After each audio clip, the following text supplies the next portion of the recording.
my outrage moment. It wouldn't have been so ridiculous if you didn't roll around in it. And I stepped in it, and there was a dirty needle in the pile that I stepped in, and I was barefoot. I told him that I can't use porta potties because when he gets there, he's like, dark. why do you have to go to these bathrooms? There's only these one set of bathrooms. They're know. way over The here. whole weekend, I'm like, just use the porta potties. They're not that bad. The first And one I kept opened telling up him, I was just like, oh, I can't go in I was there. like, they're literally covered in shit everywhere. And then he goes I to know. one, and that's the first thing he sees. The first one I opened up this weekend was exactly the one Natalie was describing to me. What you didn't know is you actually saw the best one in the row. But, well, in all fairness, I went to the very next one, and it was fine. I used it. Ugh.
Welcome back to Indoctrinated.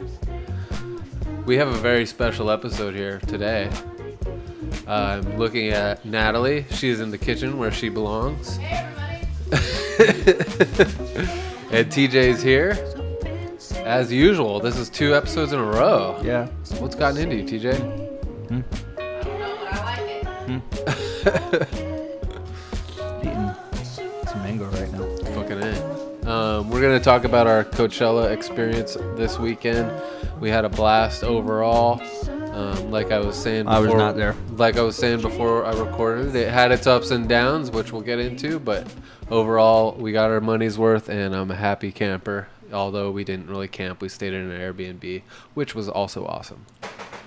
And I will spend the first, I think, 55 minutes talking about the Airbnb. Yeah, it feels that way. It was worth it though to talk about it. It needed that much of a description. We talk about our Airbnb for 55 minutes, and then we talk about Coachella for 5 minutes. And 4 of those minutes was complaining, but not complaining about security. Complaining, but not complaining about security. No harm, no foul was the final result of our security review. But first, there's important news that you might have heard. Dun, dun, dun. TJ, I know you've heard it. Natalie, you have had to have heard it because that's all I've been watching over the last week. Julian Assange was arrested. He was taken from the Ecuadorian embassy in the UK. Santa, no! He does look like Santa. That was kind of sad. It was sad to see that old man getting... Yeah, he didn't. He abused. looked like he was in bad shape. But what do you expect for somebody that's been basically living in a studio apartment or whatever? It's bigger than that, but I'm not familiar with the layout. I just hear people describe it as solitary confinement. I watched a documentary where they showed it. Yeah, describe it to us. It's like I've seen some pictures, but it's 2 stories from everything I could gather. so it's like And an there's apartment. different areas. It's a little bigger than that because there's offices in there that I assume he doesn't have access to. And so I think there was a room where he got to say that was really small. But I mean, it's small. And he didn't even have all the space. And he wasn't allowed to leave. Right. Damn. So it's fucking crazy. Yeah, that's some shady shit. It was super sad. I mean, overall, I'm just sad that he had to be in that situation to begin with. But it sucks to me that they're finally like going after him now, and seemingly just because I have a theory about why they're doing it, and I think it relates to the intelligence agency, their handling of the Russiagate situation, and I think there's a lot to be revealed behind the scenes of that Julian Assange is aware of and knows about, and I think they're trying to take him down for that, just because of the risk. If his voice continues to be heard, I think there's a lot of shady shit that's going to come out, and there still may be, with the intelligence agencies and their handling of the Russiagate investigation. What's the odds of him ending up dead? Everybody dies, but you mean like He means at like the hands of like the UK government or the like murder or secret hand of the US something like that. government? Like before he goes to trial? or Like assassinated. I If he mean, does get I- extradited, which the Shit, assumption man. is that he will be extradited. I think there's a high likelihood of them locking him up and throwing away the key without a trial. I would bet that he gets extradited. Yeah, no, I think so too. But I think once he gets extradited to the United States, They'll anything just can happen. lock him up And without I a wouldn't be trial, so is sure what they're you're even saying? going to give him a trial. Well, I think they could throw him into some torture camp for the rest of his life and just keep him too silent. public. I don't know, man. Too public. They've already done what they've already done to him is bad enough. You know, short of letting him free and completely, they're not going to be able to walk this back. Like, it's a dark day overall for journalism in my mind. And it sets a terrible precedent. If he does get extradited to the United States, it does set a terrible precedent, and who knows what in the long run will become of journalism. And journalism is already a fractured institute in the United States. Like, The shit's dying out. you really have to do your Legit due diligence journalism. to find trusted sources for Yeah. stories. Are you and telling news. me you don't trust CNN? Well, No CNN, way. obviously. God, they're the no. gold standard. Okay. MSNBC right behind, Rachel Maddow. She's super knowledgeable and not crazy. Yeah, so obviously we are talking out of our ass right now. But yeah, I did want to just mention that because we are indoctrinated. I think it's important to get that out there. I have high hopes for that this will somehow turn out to be a good thing. Like, somehow he'll win and achieve his freedom. And I know there's been some Democratic presidential nominees who have come out and said like that they're against what's happening to him. So you never know, like, Tulsi? if this drags Is that on. who? Yeah, she's one of them. Yeah. If this drags on long enough to see the end of Donald Trump's presidency, you never know what could happen to Julian Assange, but things are not looking good for him or journalism as a whole Yeah. right now. So Dark times. Trust no one. Yeah, Except for us. Fucking A. No. I have a lot of sources that I've talked about on this show before, that I will continue to go to for my news media, and obviously you won't find any of them on television. So, in fact, my sources aren't even allowed on television. I don't think. RT is somehow allowed on television. I do like RT a lot, and they allow a lot of the independent journalists I pay attention to on you can find them interviewed on RT. I mean, I get it. It's Russian news, but when it comes to being critical of the United States and the corruption in the United States, they're going to report the story. They're not going to beat around the facts or try and push a certain narrative, or they're not going to maintain the standard narrative that you find on MSNBC or CNN. So it's a good counterpoint to those networks, I think, much more than like Fox News is, because they come together on a lot of stories too with CNN and MSNBC. But yeah, you take RT for what it is, and it is kind of state-run media. It's not kind of, it is. It is. But like I said, they've got a show on there called is it Hawk Watch, or I forget. I don't know. They run a program on there that's awesome because it just fully criticizes United States foreign policy, and I basically agree with everything they say on the RT. Yeah. You know, I mean, they could also look in a mirror, though. It's not like they have the best foreign policy in the world either. Well, again, Russia Today doesn't have a foreign policy as a news media outlet, but yeah, Russia. I don't follow Russia's foreign policy to a T, but I don't have as much of a problem with what they're doing than what we're doing. And when I say we, I mean our government, because I choose not to be a part of that, other than the fact that I'm forced to pay taxes to it. Believe me, I wouldn't if I could opt out somehow. I definitely would. You could skip out for so long until they take you to jail. I could renounce my citizenship and go to a different country, right? That too. Why don't I just go to Somalia, right? Yeah, that'd be Good wonderful. luck, man. Good luck. We'll throw a party for you before you go. That's so stupid though. If people fire back at you, if you have a problem with the U.S. government, they'll say ridiculous shit. I know, like why don't you just move away? Like, come on, let's be real here.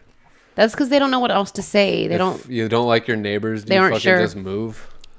Some do. Depends on how bad you. No, you develop You build a wall. That's what we did. You develop a strong foreign policy and start nuking your neighbor. We built a wall that separated our house from Ed and Andreas. We couldn't see their house no more. You just Donald Trump things. That's what you do. We did that. We had bad neighbors, and we put a wall up. You impose sanctions. Just put a wall. You make it so the school buses don't pick up your neighbor's kids. And if they do... Wait a second. What are you talking about? Sorry. All right, I think people. you lost Back the on entire track. audience on that one. I know, right? Like, damn, Wait, Tim is a dick, man. Hey, that's the U.S. foreign policy in a nutshell. Uh, All right. Oh, yeah. Before we talk about our Coachella weekend, I'm sure you've heard about it because it's been kind of a thing for the past couple years, the boycott Coachella. You familiar with that? Actually, I'm not. I mean, there's a boycott for everything, but like an actual boycott Coachella movement, no. I think a couple years ago. They're like anti-gay, I heard. So that's ridiculous. The AEG organization that basically owns and operates Coachella now. They have thrown money at some what are labeled as anti-LGBTQ groups. They've put donated money to those groups. They're just like religious groups. First of all, I don't fucking care. Second of all, have you been to Coachella? Yeah. Oh yeah. There's lots of musicians. That's ridiculous. No, it is a ridiculous thing. But it's just people are like, well, why would the people that run that? They're like, why would people that run the Coachella donate to those groups? Plenty of LGBTQ performers perform there. And how many people there are and from what I can tell from the 3 years I've been, it is the definition of a safe space. Oh, definitely. Yeah. Yes. But that was going on. With that said, I do want to read a short article about that. It's a kind of an update to the boycott Coachella. Because I was reading some articles that people were posting in the message boards on Twitter, like, I'm not going to Coachella because of this bullshit. And, wait, that's... if you go there, you could see everybody's welcome. You know what I mean? It's just... Twitter trolls and whoever always are going to find the next thing to join on to, whether it's like vegan or LGBTQ or like whatever the fuck it is, like...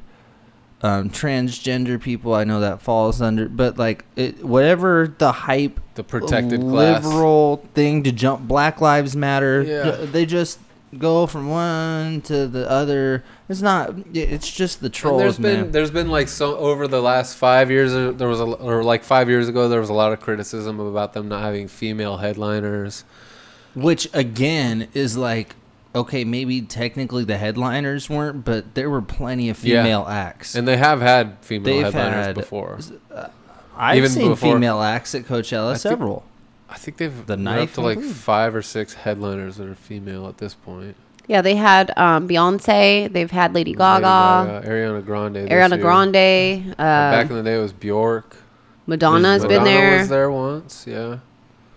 That must have been a long fucking time ago. Yeah, I forget who else, but I think there was one more.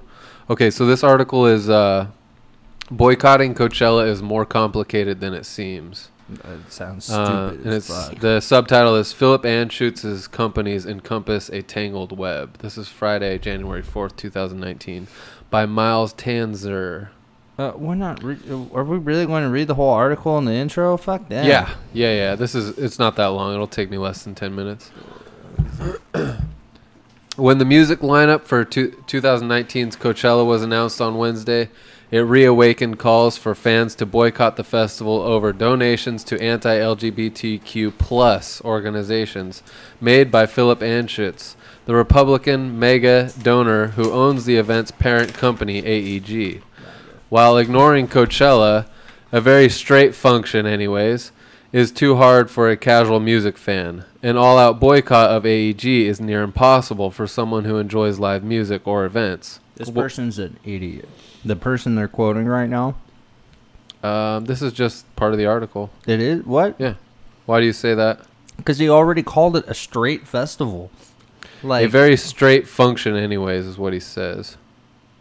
What's that mean? But he's calling it straight. He's already like leading you along, like down a path that's not even... Yeah, and I think there might be some more of that in this article. So let me continue here. What's more, for an artist, boycotting AEG would be a Herculean task. There are some very important points in this article and some good knowledge. To understand why it's so hard to take a stand against AEG, you have to understand just how powerful a force in entertainment it is. A rep for AEG and Anschutz did not return a request for comment. If you live in a metropolitan area and you look up the major venues around you, there's a good chance they are owned by two companies, AEG or Live Nation. Mm-hmm. As a music industry source who preferred to remain anonymous because of the power AEG exerts over the industry, explained to Out, I think Out is the publication here. That's a LGBTQ publication. Okay. That makes sense, the way they're framing this. Exactly. That's what I'm saying. That's a fair objection, though, that if they call it overall a straight event, I don't know what they... It's not a straight event. No, I don't get that at all. Yeah, they're framing other than the fact that the owner has donated money to the anti-LGBTQ. But, again, there's some more on that I'd like to comment about. But explained to Out on Thursday night, quote, if you're good for selling about 1,000 tickets in a city, you're either going to play an AEG room or a Live Nation room. Essentially, we're talking about the difference between Coke and Pepsi, end quote. The reality is that AEG controls all of the larger and high-quality venues in major markets in the U.S. and a bunch of important venues worldwide. The Staples Center in L.A., the Barclays Center in New York, and the O2 in London, for example. In 2016, it absorbed Bowery Presents, which also gave the company control of most of the popular small club venues along the East Coast. They've since expanded considerably in the South. In fact, because of the size and scale of AEG assets, if you go see a touring act of almost any popularity in the United States, you're probably giving AEG your money. Through its promotions business, AEG Live, the company is also pretty much in a league of its own. According to the tracking service Pollster, AEG was the second biggest concert promoter in the world in 2018. The company sold a staggering 11 million tickets, ranking only behind Live Nation, which owns Ticketmaster and does 5 times the amount of ticket sales as AEG does. And then there's the festivals. Coachella is just one of the company's hit properties, which also include the Southern Mammoth Firefly, Tyler the Creator's Camp Flog Gnaw Carnival, and the legendary New Orleans Jazz and Heritage Festival. As an artist, speaking out against just one festival could ensure that you couldn't get booked at any of the others, or worse, at any of the company's venues across the world. But AEG's dominance stretches much further than music. The company owns, or has a significant ownership, in sports teams like the LA Lakers and the LA Kings. They also own a couple of media subsidiaries, including Ken Ehrlich Productions, which has produced the Grammys for the last 39 years. As these are all owned by the same company, criticizing one coming out against Coachella could have damning repercussions for a relationship with another arm being blacklisted from an event like the Grammys. AEG and AEG Live are only small parts of Anschutz's empire. Forbes estimates Anschutz, who got his start from oil and telecom fortunes, has a net worth of $11.2 billion. Bloomberg pegs him as the 100th richest person in America, and he is one of the largest landowners in the United States. In March, he gave a $1 million donation to Elton John's AIDS Foundation. So already, once again, undermining the whole fucking premise of the article. Well, that's the thing. I don't think they're trying to necessarily maintain that premise throughout the article by saying that, because they acknowledge it, you know, that's obviously not an anti-LGBTQ thing. So back to the text. As Billboard noted at the time, AEG is involved in promoting John's 3-year-long farewell tour, and the musician has a long history with AEG. Quote, "My gift to the Elton John Foundation is intended to emphasize that we support freedom of all people to live their lives peacefully without interference from others," end quote. Anschutz said in a statement to Billboard. Quote, "Sexuality is among the most personal of issues, and it has never been my intent to weigh in on people's private lives. I support the rights of all people and oppose discrimination and intolerance against the LGBTQ community.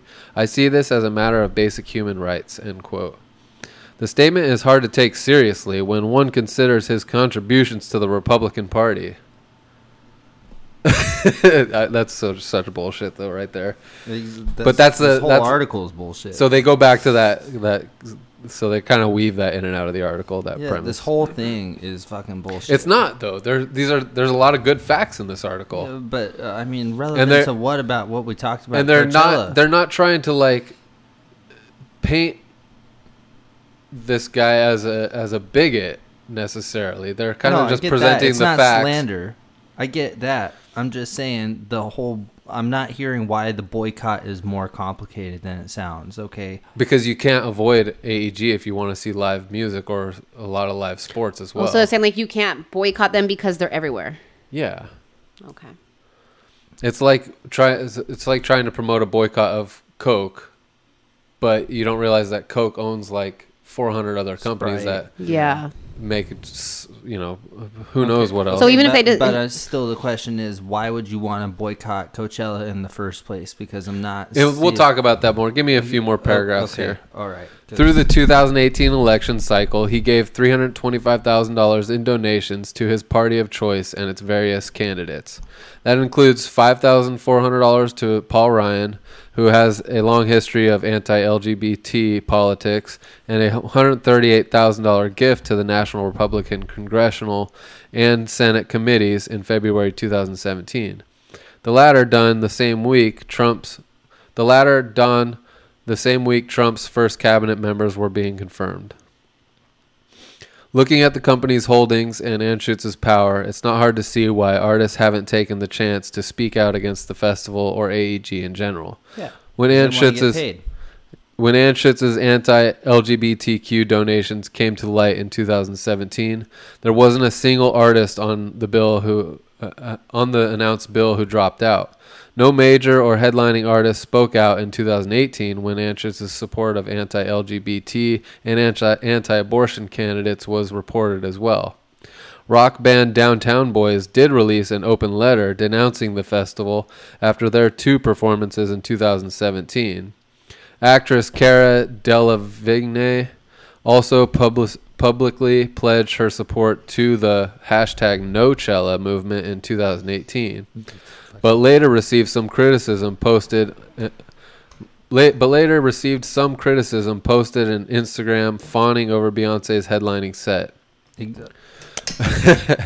One major music industry publicist who also wished to remain anonymous for fear of retribution told Out that rather than a public boycott, there might be artists that have rejected Coachella's offers to appear, and we just don't know about them yet. Bullshit. Did you not just recently hear Ariana's whole fucking stance on sexuality and how it's fluid and this and that and how she supports the LGBT community? She obviously... So basically... No, but she performed there this year. Yeah, they're saying exactly. You wouldn't know if somebody rejected their offer.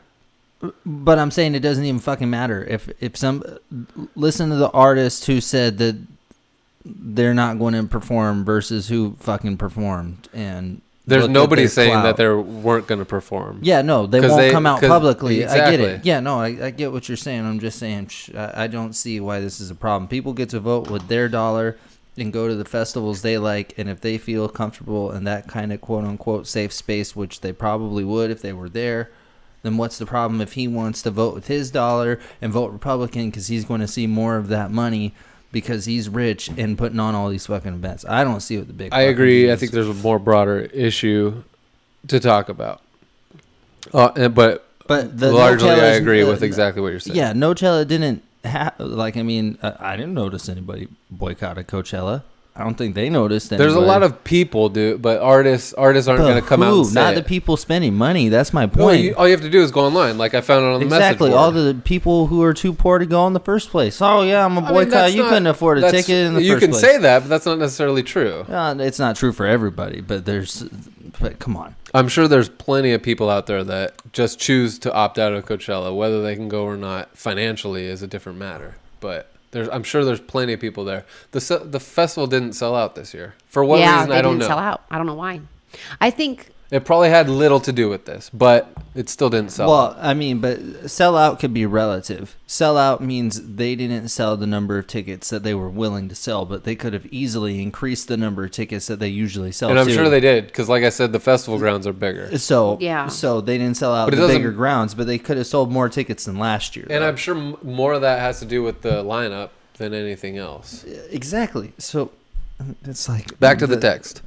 Although he hasn't heard of any artist doing this in this exact situation, he said he's seen acts quietly reject offers for other social issues and aversions to specific companies in the past. He also added that a boycott for an artist might not be the most effective route in this particular case.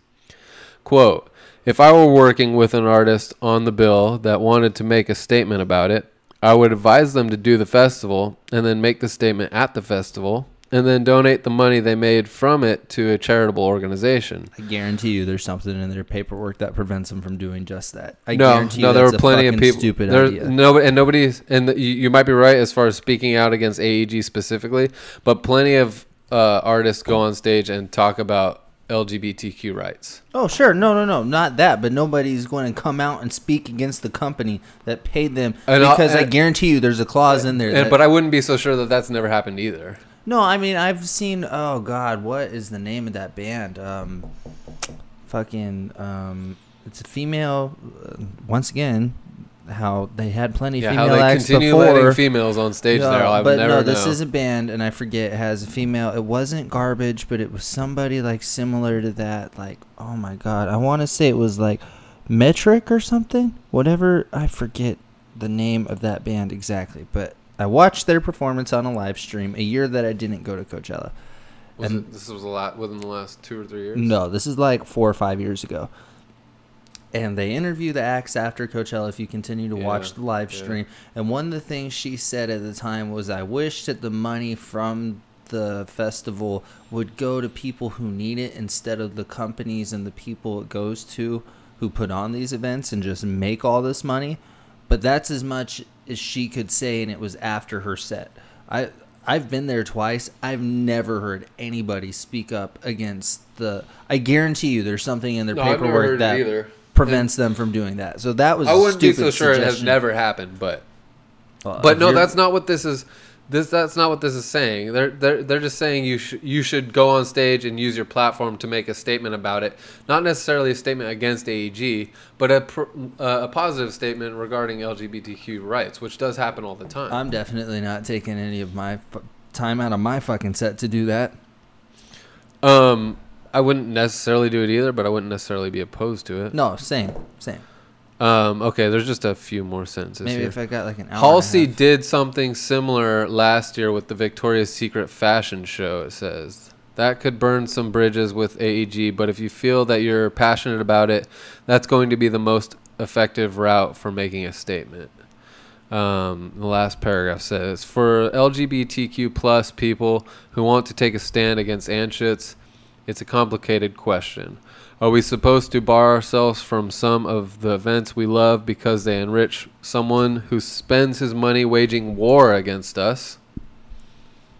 Fucking ridiculous. Perhaps the best solution was floated by singer-songwriter Mitski when she found out about Anschutz's donations in 2017. And by the way, Mitski's only big in the indie niche market on some Pitchfork shit. So like her fan base is like cool, decent size, but nowhere near big enough to be a headliner at Coachella. She'd be lucky if she made third row. She might make second row of names just based on hype, but it would be the very end.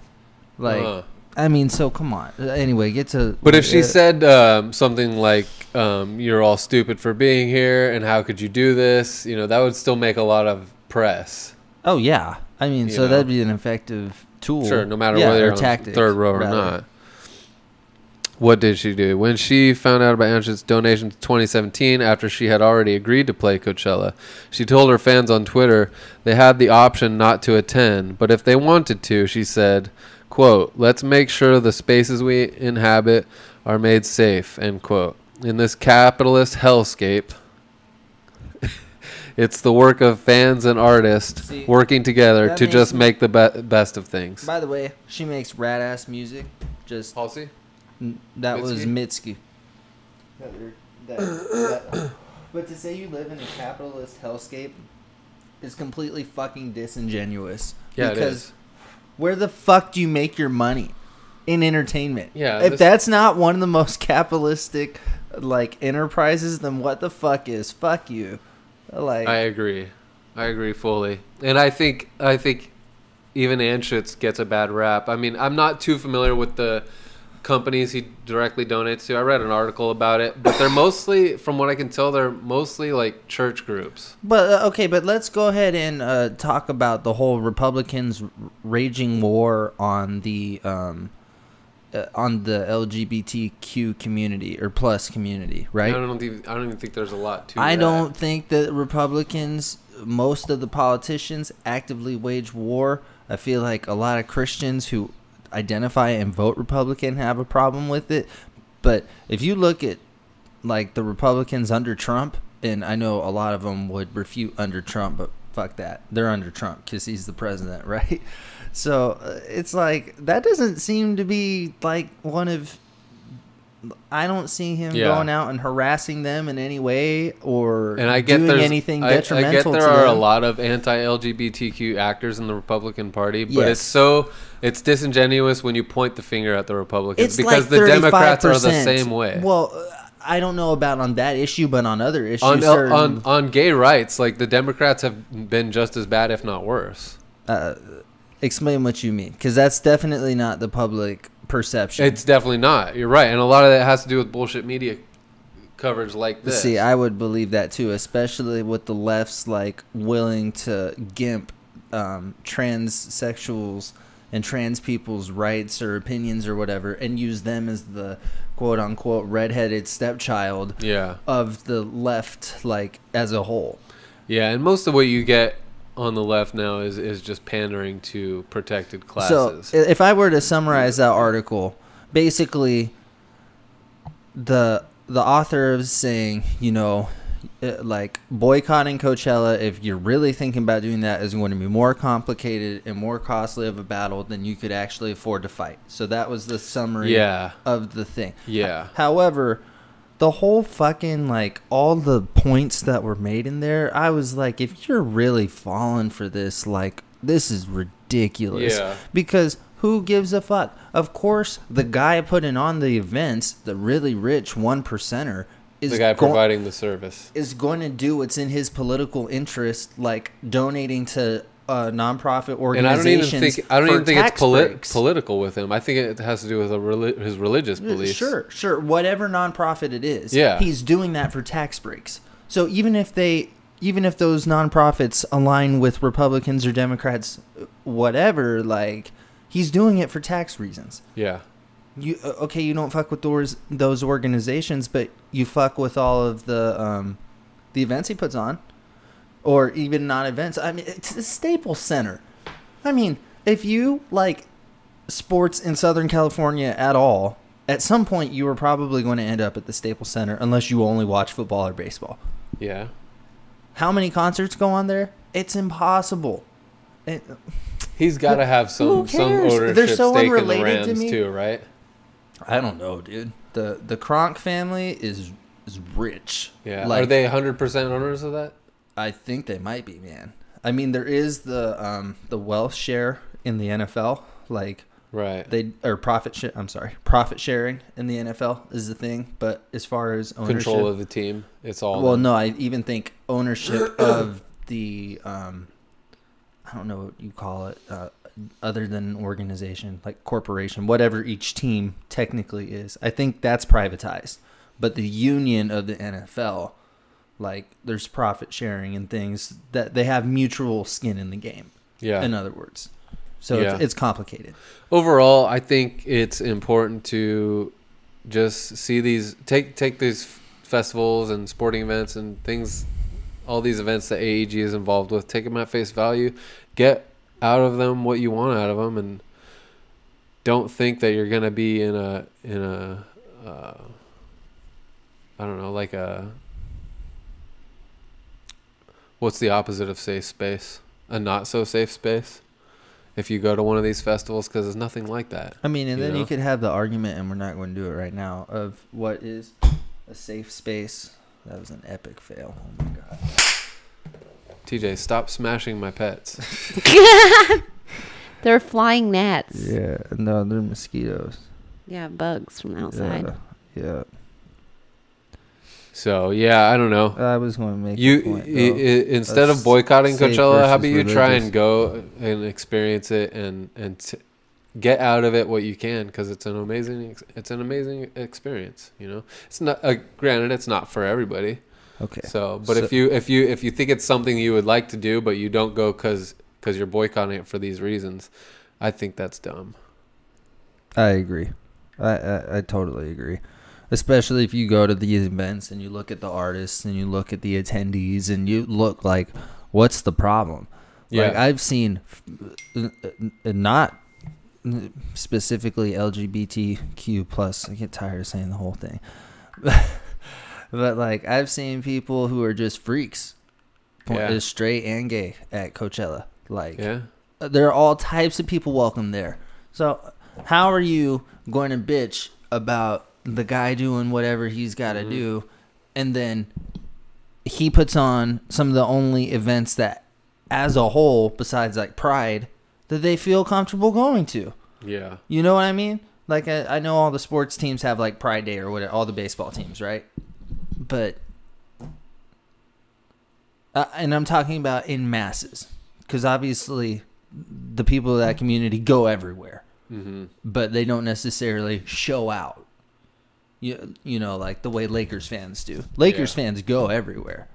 They don't necessarily wear their jersey to church. You know what I mean? Right. Yeah. To me, it just seems like there's separation of what they're bitching about.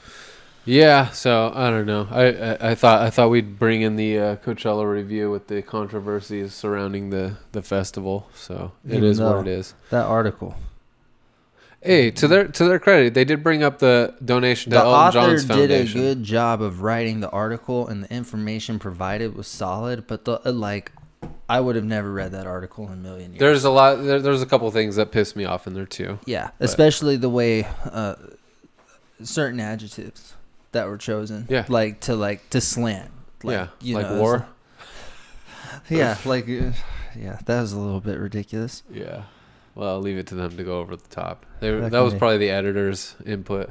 yeah, probably, right? Yeah, who knows? Yeah. Okay, let's get into it. We got a great episode. We're going to talk about mine and Natalie's weekend at Coachella.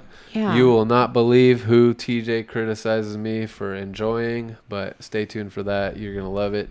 Yeah, and enjoy, everybody. Talk about the Masters a little bit, too. Oh, man, cool. Tiger. Weren't you going to talk about something about Antonio Brown? And then it never got. That was a long time ago. It wasn't really relevant. Oh, okay. Yeah, that was during Beef Jerky Masters Mouth, right? are, huh? That was during Beef Jerky Mouth.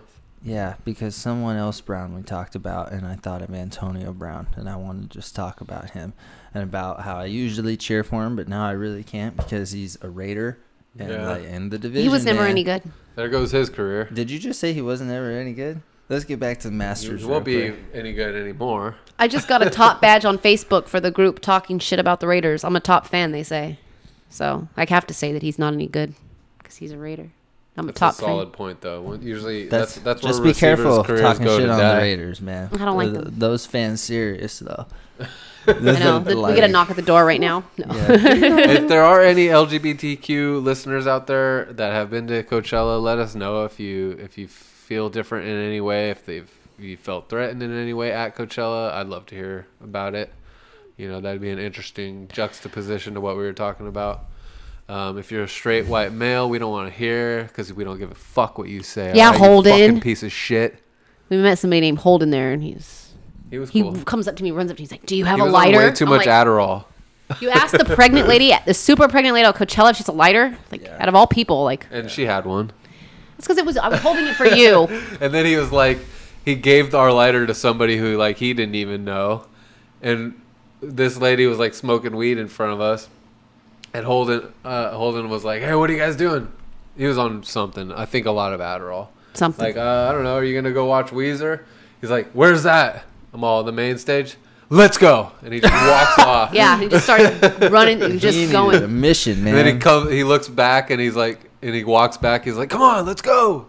Walks way too fast for me. And then then he took off and I don't know. We saw him later at Weezer, but he was just talking to a bunch of people all over the place. According to Wikipedia, man, Stan Kroenke owns Kroenke Sports and Entertainment, which is the holding company of Arsenal in the Premier League, the Los Angeles Rams, the Denver Nuggets in the NBA, Colorado Avalanche in the NHL. Does it say if he's a partial owner, or? I think he's the owner of all of these teams, if I'm not mistaken. Okay. You said he owns the Cardinals in baseball? No, no. Arsenal in Premier League, Rams, Nuggets, Avalanche, Rapids, which is MLS, the lacrosse team, and then some other stuff as well. I hit the highlights though. Sounds like he's a major player in the sports world. He's the owner, CEO of the Rams. The owner. So he's the owner. Who's the guy that owns AEG? No, this is Stan. Oh. I'm lost. All right, let's get into it. Fuck it. All right. Enjoy, everybody. 2019 Coachella review.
All right, so our Coachella experience began basically on day one, Friday. Hey, I'm conducting this fucking interview, and you're being interviewed. Yeah, I didn't even ask you that question. We could do some sort of like chronological order, though. I'm just messing with you. Yeah, go ahead.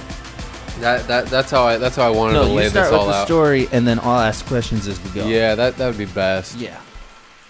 So it started out on Friday, day one of the festival. We were at home. Well, I've got a question already. Did you leave Thursday night or show up Friday morning? Showed up Friday morning. Okay. Well, show up Friday morning. Showed up Friday night. The set times finally came out, and Friday was a real relaxed day for us. We didn't even feel like we had to be at the festival till around 7:30. And do you guys have a set list that I could see? Yeah. Okay. You mean the set times? Yeah, exactly. Yeah, I think I have Friday pulled up already, too. Yeah, that'd be cool. And then, all right, just... There was a lot of traffic. This is Friday. It's around 4 p.m. So and we got to the Airbnb at like 3 o'clock. I want to see who you missed. Yeah, we wanted to check in at like 2, which was the earliest that our Airbnb would allow us to check in, but we were running late. The traffic was really bad as expected. Yeah. We stopped at the store, which is an interesting experience in itself because that town transforms that weekend, you know. Normally when you're crazy. Driving around, going places in Indio or in that area, there's like nobody out there. It's just like old people and tweakers. Yep. And during the wintertime, it's like snowbirds from Canada. Yep. But during the festival weekends, and by festival weekends, I mean Coachella 2 weekends and Stagecoach, it's like totally fucking different. So the first person that I would really have liked to seen on Friday would have been I really don't feel like, unless there was somebody they didn't mention, I would have liked to see Beach Fossils at like 4:30. But if I missed it, it's okay. The first one I really would have wanted to see would have been Casey Musgraves. I would have gone to her whole set, given who else. Is she country? I've only heard like one of her songs. She is country, yes, but she also really appeals more to the like indie side of country as well. So there's a lot of crossover with her audience. It's okay. Even though she is country, she's a little bit different. She could do Coachella or Stagecoach. Yeah, she could do both. Yeah. She could absolutely do both. That's why she was big money maker. Yeah, that's why she was there. And then Division. Oh my God, I definitely would have gone to see Division. Oh, but not over Anderson .Paak though. No way. That was right on our cutoff. Like I kind of wanted to get there by 7, but I wasn't rushing Natalie because I thought Anderson .Paak would be cool. But we did not end up seeing any of his set. I would have loved to see him. His new album just dropped, by the way. Let's see. Did you see the 1975? No. Okay. No, we kind of, as we were walking over to like Diplo, I think we heard them playing and. Yeah, we knew we weren't missing much. You guys saw Diplo. We did see a little bit of Diplo. Yeah, we did see some Diplo. I don't want to skip too far ahead because I do want to talk about our Airbnb. That place was fucking awesome. Oh yeah, you guys, if you're ever out in La Quinta. Yeah, we checked into an Airbnb in La Quinta. Not the hotel, the city. It's like the title, the Airbnb title is The Cottage, I think. But it's basically The Cottage. Marilyn is the name of the host. It's basically a casita in La Quinta. It's literally like 5 miles from the polo grounds. And it has its own grounds. Parking garage that you pull up in the parking garage and you can get into your house. It's a gated property, and the lady has it's a casita attached to a 1-car garage that she lets you park in. So we had a garage clicker the whole weekend that got us into the gate and the garage. Yeah. So if it's hot as fuck out there, you can your car's stashed in a fucking garage the whole time. So that's a badass. There was a pool. Yeah, there was a pool hot tub that we didn't use, but under the normal run of things, we probably would have been in there. I'm seeing a major conflict already. They have Janelle Monáe starting 20 minutes into Diplo's set. That would have pissed me off. Yeah, we missed most of Janelle Monáe. We only saw some of hers. God, that's just fucking stupid. Basically, we caught Janelle Monáe in transit. We were walking from Diplo to DJ Snake, and we walked by Janelle Monáe's set to get there. Yeah, we chose DJ Snake over. We didn't really. We walked by Janelle Monáe, and she was like basically almost finishing up as we were going to that's DJ true. There wasn't Snake. much I'm looking at it. There's like maybe they had 10 minutes like of overlap, but not much. Yeah, and she sounded good. Don't get me wrong, but it was. You know, we saw maybe a song or two, and I mean, I'm sure DJ Snake was fucking dope. Yeah. So this, So I guess if you're, we're skipping when you're ahead. Sober, we're skipping too far ahead. We're going back in time. Yeah, we got. We're going back. Come back to the Airbnb with me. We're not at the festival. Nobody fucking cares. We're not at the festival where the fuck you stayed. Nobody gives a shit. What happened to Marilyn's house? I'm telling you, this place was awesome. All right. It's everything you want out of an Airbnb. Okay. Well, unless she paid for this fucking ad, we're getting on to the goddamn set okay, well, times. just a couple more things. I want to reemphasize how close it was because this is important. I want to reemphasize how close it was to the festival. It was very close. It was 5 miles from the festival and within 2 miles of a shuttle stop. So our in and out of the festival was a quick process. By the time we left the door of the Airbnb, each day, to crossing security at Coachella was maybe 30 to 45 minutes. Yeah, if that. Getting in so there. So it was through legit security, close, everything. super convenient. Yeah. So awesome. We finished getting ready, I think, at the Airbnb and left there around 6 or 6:30 to get to the festival. I smuggled in like a liter of alcohol, I think. Damn, how in day one. You did it in your ass, huh? No, in the camelback. They got the one in my ass, but the one in the camelback. Right. No, but yeah. I even got food in there. I don't know. So I think, and I was buzzed. I was getting buzzed actually in the Airbnb before we left. Oh well, I mean, yeah. If you're going to show up that late, yeah, especially. But we got to the festival. We were walking in like right around 7, and security was super late. All 3 days. Day 1 was just like open your bag and then like looked in there. That was it. Nothing. They didn't even put their hands in there. Which is fine, but in all honesty, I could have got a handgun in. So. Yeah, like that was kind of scary. I was like nervous the whole time. I had in my head. I was just like that Vegas fucking shooting kept popping up in my head, and I'm like, ooh. Dude, I worried about that when I was there before that shit happened, and I went there a couple years. I was like, there's security when I've gone in has been so strict. I was like, motherfucker. Right. And I don't want to scare people or make too big of a deal out of it because everything was fine. Security overall, no harm, no foul.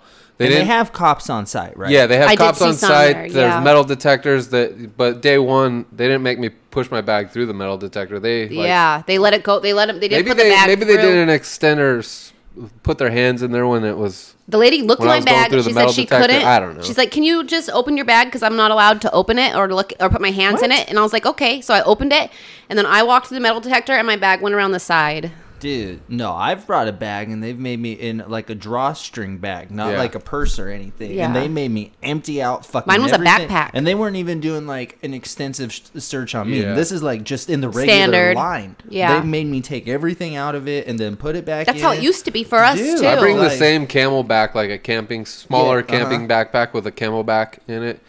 One of the days... Like the first year we went, I think day 3, they took everything out of there. The lady took my weed. It was not even cool. Like, they spent a lot of time on your bag. Don't go that hard, security. We're not asking for that.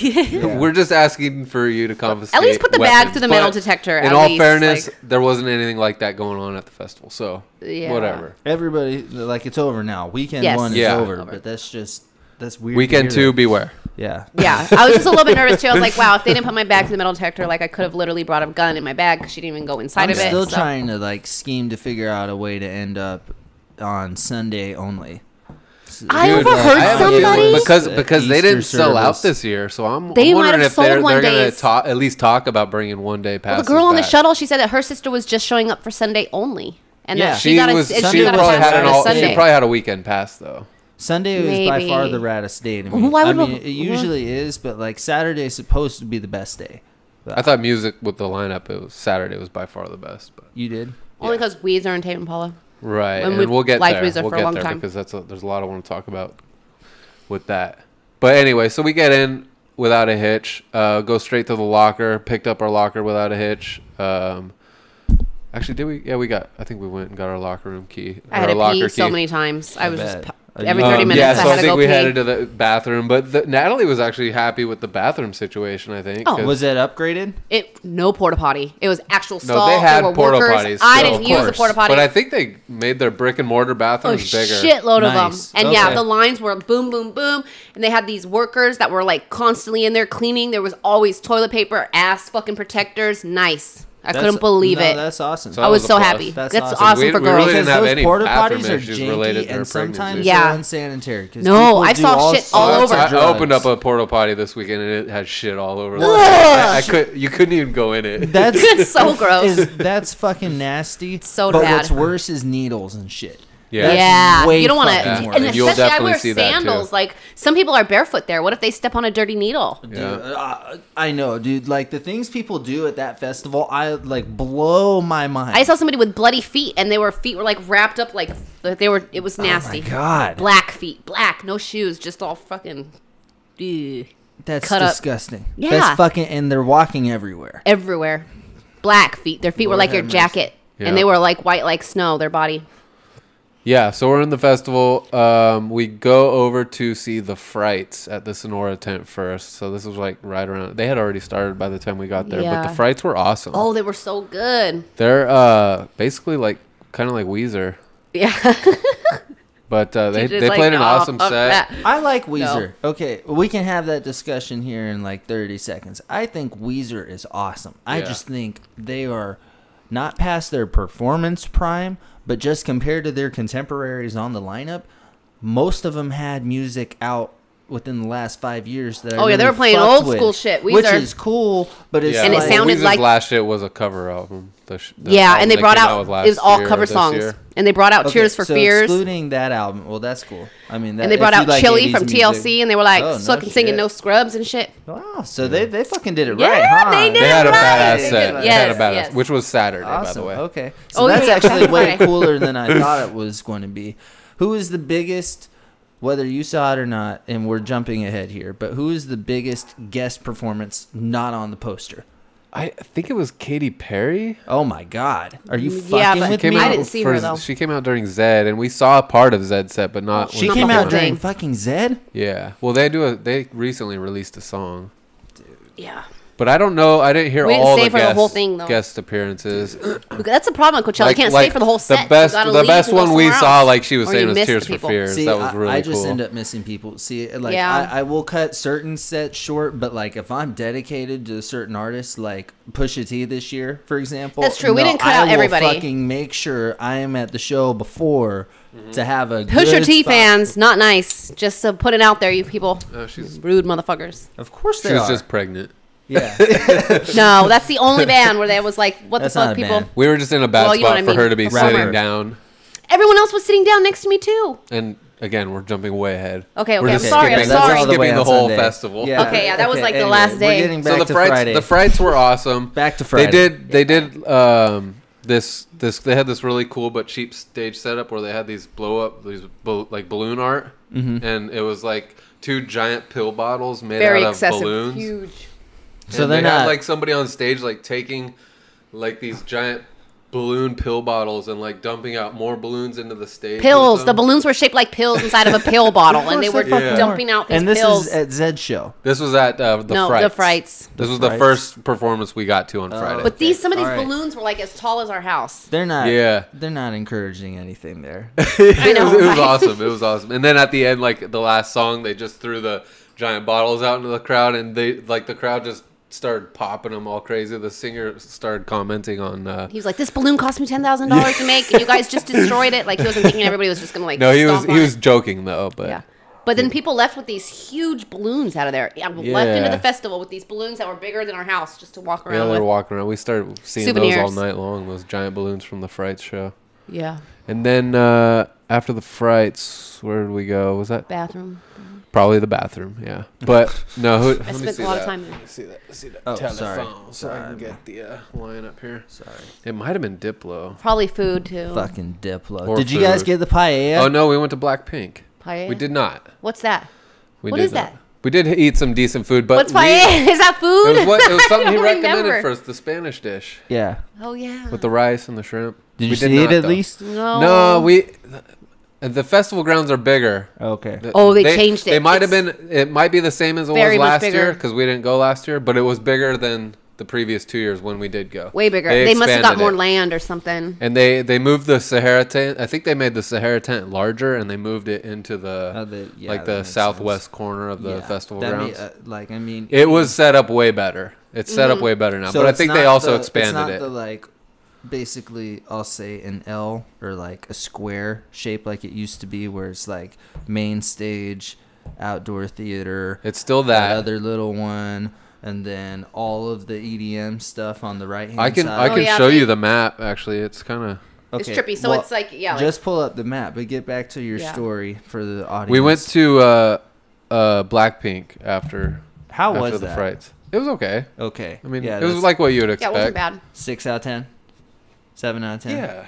Okay. Yeah, and it's K-pop, so if you like that music, I wanted to see the song awesome. Whistle, but I didn't get to. You can see it kind of looks the same, but actually some tents are rearranged and think of the festival bigger. It's like it is wider. Somehow they made it wider. I think I don't know how. They must have got more land or something. I heard on some documentary I was watching that they did purchase the land next to it. Around the and festival. They expanded it. Mm-hmm. But yeah, they moved Sahara, and Sahara's like basically where Sonora used to be. Coachella stage. Okay, so it's very similar. Yeah, it's very similar, but a little bit different and bigger. Instead of all the tents being on the right now, they have some of them over to the left as well. Yeah. And then the Indio market they added. Moved. That wasn't there before. Okay. Right. The Indio market. Giant, like, food a court huge covered area with nothing but a bunch of food under there, and that was all new too. That was awesome. Yeah. It was nice. I like how they still show the fucking astronaut. Did they have the astronaut? Yeah. there? Yes, they had a huge astronaut. Yeah, I think I was there. That's funny. The astronaut was back this year. The art overall was pretty cool this year. Yeah, this crazy thing we could walk around in way up high in the sky, and you walk around and just twirl around, twirl. It was a lot of walking, but we didn't get very close for Blackpink because we basically walked up halfway through their set, and that was at the Sahara tent. But so the way the Sahara tent is set up now, it's like turned sideways, and it seems like a lot bigger. I don't know. So you can almost, if you weave your way through there, you can find your way under there. But we weren't doing a whole lot of audience weaving this weekend due to Natalie's pregnancy. Look at those cool lasers during Wiz Khalifa. Well, that's pretty cool. He played at Sahara. That's I think that was during Black after and Yellow. After Blackpink, where did we go? Black and Yellow, Black and Yellow. Did we? It's a long time ago. I know, huh? Okay, so wait, we went to after Blackpink. Yeah. Wasn't Diplo after Blackpink? He played the same stage after her, so I feel like we must have done something between those two sets. A sandwich and you got a corn. Okay, let's stick to we ate that interesting food. Details. Nobody cares what you guys ate at Coachella. Yeah, unless let's get back to the music. They have delicious food at Coachella. Okay. Yeah, no, they do. Well, we could do a whole food they also section. have terrible food in between sets. Yeah. Let's go. All right, so Diplo. What are we saying about Diplo? Was he fucking awesome? That, huh? Was he fucking awesome? Yeah, he was cool. Yeah, he was really good. Okay, that's what I want to know. And then we went Diplo. to DJ Snake. Yeah, and then we went home. We decided we wanted to see Janelle Monáe going into it, but Diplo was so cool. We weren't like we just saw like part of her one song. That stage because we were enjoying good. Because Diplo's fucking good. That's why I would be mad. It was cool, and I liked it there. Like, okay, I'm looking at this, and it's like I wouldn't have gone to the 1975. No, we didn't do that. I would have been wide open for either Janelle Monáe or Diplo. Yeah, we did Diplo. It's like, well, I probably would have as well. Yeah, but it's like, damn, that's close. Like, and then when Diplo was coming to an end, we decided to make the trek over to DJ Snake, who was like basically on the other opposite side of the festival. Yep. And we swooped by Janelle Monáe's stage on the way. DJ Snake played halfway fucking into Childish Gambino. Or not halfway, but like a third into his set. Yeah, that's why we didn't stay for Childish Gambino. This is where I was super buzzed and super feeling the Coachella vibes. Oh, yeah. And Natalie was getting super pregnant fatigue. Like opposite. So yeah, we're heading in opposite directions at this point when we got to DJ Snake, and the music was hitting hard. Like, if we were both fucked up, it would have been like the best ever, an amazing time, like Coachella normally is. But Natalie was like, I got to sit down, and she was doing good. She made it through a few artists already that day, so we found a spot off to the side to sit down. And I was just like looking at all the people enjoying DJ Snake and hearing that badass music, and badass music if you're fucked up. So to Natalie's loud ass music is what the fuck that is. In a good way. That's not it's super good, and it came on at the right time. But I realized Natalie was done for the night, so we basically. Well, I didn't say let's go. I was just sitting there like relaxing. No, you were fine, really but I was like, this isn't like I knew the festival wasn't gonna get any better for you that night. You know what I'm saying? Childish. Yeah, no, it's just gonna get harder. So you guys did not go. Miss Childish Gambino. Yeah. But we saw him on TV the next per day. usual, and we missed 2 of the 3 headliners. Well, you know what? But we were. I usually miss one of the 3. We were there. We usually miss like 2. We were there when Ariana Grande was on, but we just didn't watch her. We watched somebody else. So we were. Yes, remember we stayed there for. We left after churches on Sunday. You went to fucking churches. Churches was awesome. This is the part Churches we're putting was in awesome. the intro. Awesome. Overrated. No. She was just starting when we were getting on the shuttle. Ariana Grande. Yeah, I thought so. I Yeah. thought we left like just before she started. Mm-hmm. But churches was awesome. Okay. Let's get back. So you we- missed Childish Yeah. Gambino. We did miss Childish because Gambino. of DJ Snake. Yeah. Because of DJ Snake. at least we were there at and night. Natalie's pregnancy fatigue. Okay, so let's move on and just start Saturday from the top. And let's 3rd trimester, people. It's hard. Saturday We're 7 months again was a pregnant. relaxed we're day on the for us. 2nd trimester. We're on Saturday. No, I'm Saturday again was a relaxed day for us. We did not feel the need to get to the festival before 7 again, I think. Okay, But we showed up even later than that, I think. on accident. Because I felt like Weezer was the only one I had to, the earliest one I had to see. I'm looking at we saw somebody who's else before performing then. early. On and Saturday? honestly, I know less of think them so. than I usually do. But this I'll have is to Saturday, look at that, so see if we showed up before this- Weezer. sales. I mean, really, that's like the first one. Yeah, Saturday Murder was Beats, super relaxed for us. If it weren't when it is now, Murder Beats, I would have definitely gone to him. Like Murder Beats? yeah. Do you know who that is? No. Whenever you hear this, he's not the guy saying it because it's a tagline. But if you ever hear on a rap track, "Murder on the Beats," so it's not nice. That's Murder Beats beat, and Okay. he's with the Drake camp. Which, so I don't know. What time did he play? 350. But Oh, shit. this is what I'm saying. This is like the first, like before I wouldn't have even Mac DeMarco 510. That would have been my first absolute must be at his set. I'm not familiar with him. Oh Who's my- that? Same here. Don't Oh know. my god, he's indie Marco, you said? royalty. Mac DeMarco. Indie royalty. Yeah, and Sheck West performing right before him. I would have caught the early part of Sheck's set. He's with good music. See, TJ, this is why you have to go to Coachella with us, because I we wouldn't miss have been shit able to like stay this. there that many hours Yeah, anyway. no, No, Here's but the you thing. could have arrived with It- somebody else. Probably I next guess. Later. year Like will be who? a better year to go for me. This Yeah, year, it'll be better for us too. Yeah. We're going to have a tiny baby. What are we going to do with it? A babysitter. It can't go to Coachella. Yeah, fuck Exactly. no. Babysitter. Who's going to watch it for that many days? I don't know. That's 3. Hey, parents. Yeah, I was about to Good say, luck. some They'll parents call us will on fucking line 2 hours up. after we get there. Like, you need to come home. Fucking some shit happened. Yeah. I don't think that would happen if you left the baby with Tom. Like something just tells me that wouldn't. Yeah, happen. the grandparents can pass them off. I don't know.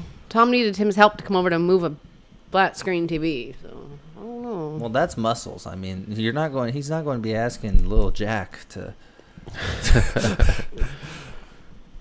Yeah, we must have. I feel like we were hanging around the festival grounds. I think we got to Saturday early, like around 7, earlier than we needed to. Well, I want. But we didn't go to any music. Who I would have seen. Mac think we- DeMarco. Oh my I god. think we went to the locker because I was able to sneak in more alcohol Saturday. Yeah, he wanted to bring more booze, even though he had booze in the locker still from the So night I before. ended up with plenty of booze on, like after smuggling it in Friday and Saturday, plenty of booze. Hey man, now you're kind of blowing up my Coachella. The routines, man. Like, let's get back to what's going on. I need to see. We didn't. the I don't think we saw anybody I thought before we saw Weezer. one band. Okay, Somebody I that still was, want to like, see there. who you missed. No, nobody All on right. there is familiar. In the Sheck West and Yeah, we Mac saw, DeMarco. Weezer was the first artist we saw. Did you Saturday. see Probably J went to the Balvin? bathroom. No, I absolutely would have fucking gone to J Balvin. he was main stage before Weezer. Of course, he was main stage. Sir, let's see, Virgil Abloh. I would have gone to that. Just I want to know what he did because he, you know who Virgil is, right? He's Nope. not a musician. He's the guy who I'm trying to like think of like the best way to say it because he's like a designer, but he's like way more than that. He's the guy who created Off-White, and now he works for Louis Vuitton, and he's like from the Kanye circle of the fashion side, and has Yeah. designed a lot of album covers for a lot of different artists, and he's designed everything, shoes, fashion. So I just want to know what he was doing because it's not. He must do like a DJ. I gotta set or look that. something. Yeah, probably something like that. Let's see. In fact, what he was at the Mojave, so that must have been what it was. Yeah. That I would have gone to that. J Balvin for sure because that's dance music. That would have been cool. Fortet would have been real cool. Griffin, if you're into that, would have been cool. I thought we saw part of that Griffin. Griffin? No, I don't think so. That was at the Sahara. That would have been I like. think we saw a bunch of people shit. walking over there, and we were walking in the opposite direction, and we were like, "What the hell is over there?" And we checked. Okay, Weezer. We're like, oh, okay, it's now Griffin. People are so going to see Weezer Griffin, started wherever the hell at that is. 8:35. So that We were was there before then. Oh, though. Yeah, we Juice showed World? up around 7. Oh, okay. What did we do for an so hour you and a guys half? definitely Walked around, missed right? Aphex Twin. Yeah, we missed Yeah, it, we yeah. didn't do that. We caught all of Weezer's set, Yeah. Yeah. and it was badass. Did they Yeah. really only play for an hour? Yeah, probably. About an hour, That's yeah. crazy. Their set is short. But they were banging Yeah. out the songs. That's I think most of the sets are an hour until you, till you Aphex get Twin to the did an hour headliners and a half. and the guys that play after like 10 o'clock. But I mean, they were second up there. Well, a lot of the sets are 50 minutes, especially Yeah. earlier. Yeah. Some of them, yeah, and they're pretty like regimented on set times. They'll let headliners go over, Yeah. but Yeah. usually, like if you're before a headliner, it's like I watched Pusha T not get kicked off the stage, but told, off with you basically. Years ago, not this year, to be clear, because he is there Yeah. this year. And then let's see who else was after Weezer. So I What take did we it. do after Weezer? It looks like based on who was here, you would have maybe seen Billie Eilish or Wiz Khalifa headed Oh, that yeah. We direction. went to Wiz Khalifa. So Yeah. you missed Kid Cudi then. No, I yeah, think- we did. yeah, Kid I don't Cudi know. was late. That's of course right. he was late. Yeah. Well, he's also the last act at that venue. I would have waited for Kid Cudi. Oh, Kid Cudi know. and Bass Nectar no, at the same yeah. time? Dude. You'll Yeah. be overall disappointed with the end of Saturday with us. But Okay, Yeah. All right. we Getting back. anyway, yeah, back to us. yeah, back to the official Coachella review. We are, after all, the official podcast of Coachella. We are not. I know. We went to like 5 in bands. any way affiliated with Golden Voice Management. AEG Incorporated. Yeah, right. So I'm pretty sure the next artist we went over to was Wiz Khalifa. Yeah. We got a decent spot for that. We made our way under the tent, and that was me deciding to smoke weed for the first time in a while. I brought a blunt, a Wiz Khalifa blunt with me. Oh, did you now? No, Yeah, it wasn't. and he hasn't smoked It in wasn't a months. Wiz Khalifa blunt, but Well, I obviously. brought a blunt with me to smoke during Wiz Khalifa, which was cool. I did. I blazed a blunt right when he came on, and he was late, which was kind of Super depressing late. because we knew we had to leave at a certain time to go to see Tame Impala. But we caught up his first 3 songs, and I was super, super high, as you would imagine, because I hadn't smoked in like 2 months or something. I would have, looking at this, I would have actually gone to Weezer. Not the whole set. I would have shown up late probably from Fortet, and then Lil Weezer, then over to Aphex Twin, and then straight to the rap and the Sahara. Wiz Khalifa, and then Kid Cudi. Kid Cudi back to back, yeah. Yeah. Like, but I don't know, man. It'd be hard not to go see Bass Nectar too. That's like, Yeah, so the time hit for us to move over to the main stage to watch Tame Impala. Natalie basically had to guide me out of there because we were kind of in the We were in deep. surprised? not in the middle of the crowd, but yeah, we were deep. we were in pretty deep. This was probably the deepest crowd we got into the whole weekend was Wiz Khalifa. Really? Yeah, because we showed up early to that and got under the tent.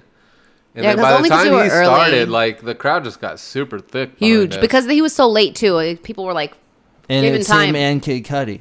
They put that. yeah. See, that's why you the can only do details on some. a motherfucker, man. Yeah. How are they going to So do yeah, it? I had a guide us out of there through all And it the was people. awesome.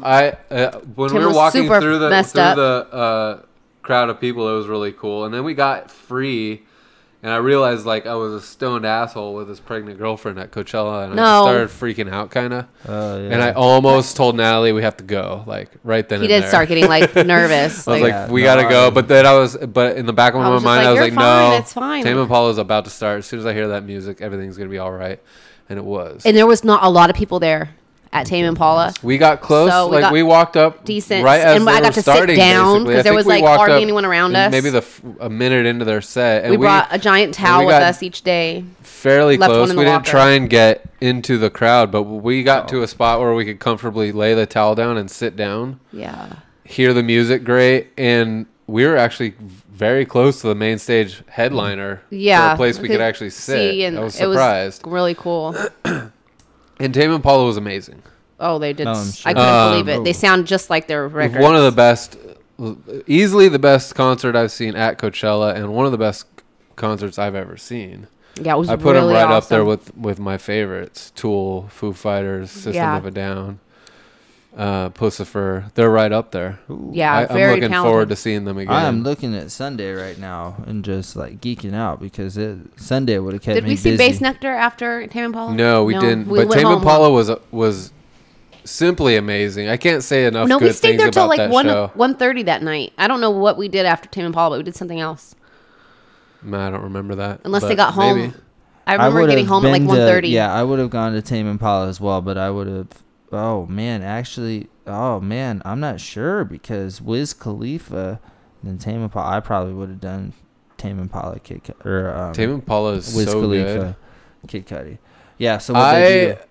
My reaction to seeing Tame Impala was, is it feasible for me to go to Weekend 2?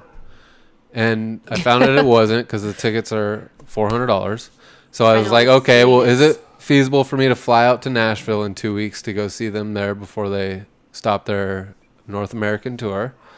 And no, that would be even more expensive. But I actually looked into that stuff because I really want to see them again. Now they're one of my favorite bands, and that was one of my favorite live performances ever. They sounded so fucking good. And about 3 songs in, there was a mass exodus of people from that show. I don't know what I know they say like Kid Cudi.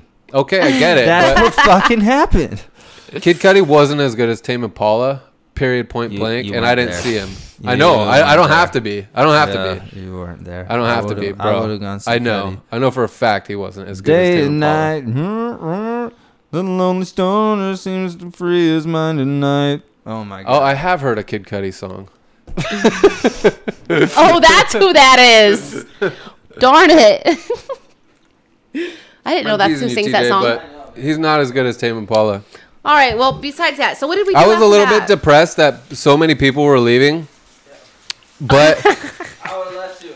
we took advantage of that because All the old people were there. During the course of the Tame Impala show, we got to walk up at least 100 yards and lay our towel down again and be even closer to the stage while in a comfortably seated position. Tame Impala, in between one of their songs, was like, thank you for sticking with us, to the crowd of people that Well, they know what happened. apparently don't care about Kid Cudi for some reason. Hey, man, I love Tame Impala. Don't care about Tame Impala. No, When I the saw people that left, he was thanking the people that remained, I should say. Yeah. When I saw him, Kevin Parker, Tame Impala, I was probably like maybe 100 feet from the stage. I wasn't very far at all, and he was on the outdoor theater stage, and he was the middle of 3 acts that I just stayed there for, and they were one of the best shows I'd ever seen at that time, and that was 2013, and they were popular, but they weren't anything like they are now as far as like hype goes. I mean, they're headliner now. It says it all. Yeah. But I wasn't absolutely sure, like, incredible. I wasn't sure what to expect with them, but I was super surprised, man. And I thought I thought they're plenty suited for being a headliner on the big stage, too. Oh, yeah, absolutely. Like, it totally makes sense. Absolutely. And that, to me, before seeing them live, wasn't so apparent just by listening to their music. It was to me. I've been but listening hearing for a long them, time. seeing them live, it totally makes sense that they're on the big stage. I love that band, man. When they were done, you think we did other things? I don't know. We didn't get home I until swear like to God, 1:30 after they were in the done, I morning. was like, okay, I got my money's worth. And I looked at Natalie and I said, we can do whatever you want now. I don't remember what we Like, did, but we didn't and get I home thought we until left, like but- 1:30. And we went to bed at like 2:30. Well, Tame Impala finished playing at like 12, so. Yeah, I think we did something. I don't know what. Or after 12, maybe. I don't What know. time did they start? I thought they started at 10:30. Maybe we saw like Yeah, they started at 10:35, so they were done by 12. Who was on the outdoor stage? I think we saw somebody over there. After that, we would have had to have seen Kid Cudi or Bass Nectar. Bass Nectar If you closed were outdoor leaving, stage, but I think we heard Bass Nectar playing as we were leaving, and we were like, oh, okay, Bass Nectar is DJ Snake, so we don't need to see that. Maybe. And I'm pretty sure we just bounced. No, Yeah. no, I object. Yeah, no, that's- Hold up, no. Sorry, TJ. Order in the fucking. We were there, you weren't. No, but I know both of their music. They're not the same. Not the same. It just They're from not afar the it sounded fucking like. same. Well, From you haven't afar. seen DJ Okay. Snake Yeah. recently because he's basically Bass Nectar now. I get that they're both loud, but they're stylistically they're very different. I don't hear the difference. They're interchangeable for me. I like it. Don't get me wrong. That's because we don't know who each of them are. So it's Yeah, like. exactly. So Yeah. that just all sounds like Twitter the same thing to community, us. please tell Tim that he's not right. Yeah, let's beef on this. All right. So then we went home and we got home. Yeah. And then Yeah, I think Sunday came. we just left right after Tame Impala. Like I said, I turned to Natalie and I said, I'm fine with leaving now Sure, if you want. sure. Because I feel like I got my money's worth after Tame Impala and Weezer. All right, that's awesome. So, and I'm pretty sure she said, Oh, no. yeah, We let's walked go. around that art thing. Didn't we? That After huge Tame thing? Impala. I don't think know. we had a break at some point on Saturday. Like right after Weezer, I think we walked around a little bit. We did some walking here and there. I know we did a lot of walking I'm on going to close Friday. this because this. Hold on. Overall, we missed a lot of the art, though. I wanted to see some more of the art, but yeah, that was Saturday. Saturday was Weezer and Tame Impala, and 2 memorable performances. Something scary just happened in All the right. studio. On to Sunday. Look at these crazy bugs flying in here because that door was open. We need to fix the screen. All right, sorry. We have screen problems over here. These bugs are fine. They're not hurting anybody. Yes, they are. They're hurting me and TJ's right. hearts. Sunday, we definitely wanted to get to the festival earlier. Sunday is traditionally an Thank earlier you. day for Coachella anyway. Okay, The headliners thank you. start earlier. The festival I'll do ends earlier. I think they push some of the better acts earlier. On Sunday? Yeah. Yeah, I would agree with that. And we wanted to get there around 4 to catch They know Pusha people T wanna leave. and Unknown Mortal Orchestra. Oh, whoa. We have. All these bugs flew in here. I'm sorry. No, And it was That hot. was because I opened the door. It was hot when we got there on Sunday. What was the temperature on Sunday, babe? Probably 100. It was like something. 90. It was in the Some- 90s, in the 90s. yeah. No, There it wasn't no triple 100. digits this weekend, but Might have been on Friday, but we weren't there early enough on Friday. But yeah, we got there on Sunday and went straight to Pusha T. Oh, nice. Caught the beginning of Appreciate his that. set. Appreciate the No video problem. you sent me. No, it was good. I like Pusha T. Fuck yeah. Everybody likes to and we push caught, you I think during we got. Pusha T. I think we caught about 30 minutes of his set. That's pretty good. And then we walked over to Unknown Mortal Orchestra. They were cool. For whatever reason, after I heard Tame Impala and was so impressed with them, I wanted Unknown Mortal Orchestra to exceed my expectations, but they didn't. But they were still good. Yeah, they were still good, but yeah. And then we had a nice long break for Sunday, and we did a lot of wandering around. We ate. I ate, went on that. That's when we went on that walkie thing or that Yeah, huge artwork yeah. thing. We checked out some of the artwork. We had some dinner. I ate some delicious ramen. Natalie had a grilled cheese sandwich. Delicious ramen, TJ. I bet. The food's good. Yeah. You pay for it. Yeah, no, it was pretty expensive. But, Yep. Yeah. Yeah. But in all fairness, I could have smuggled in a fucking large pizza. So.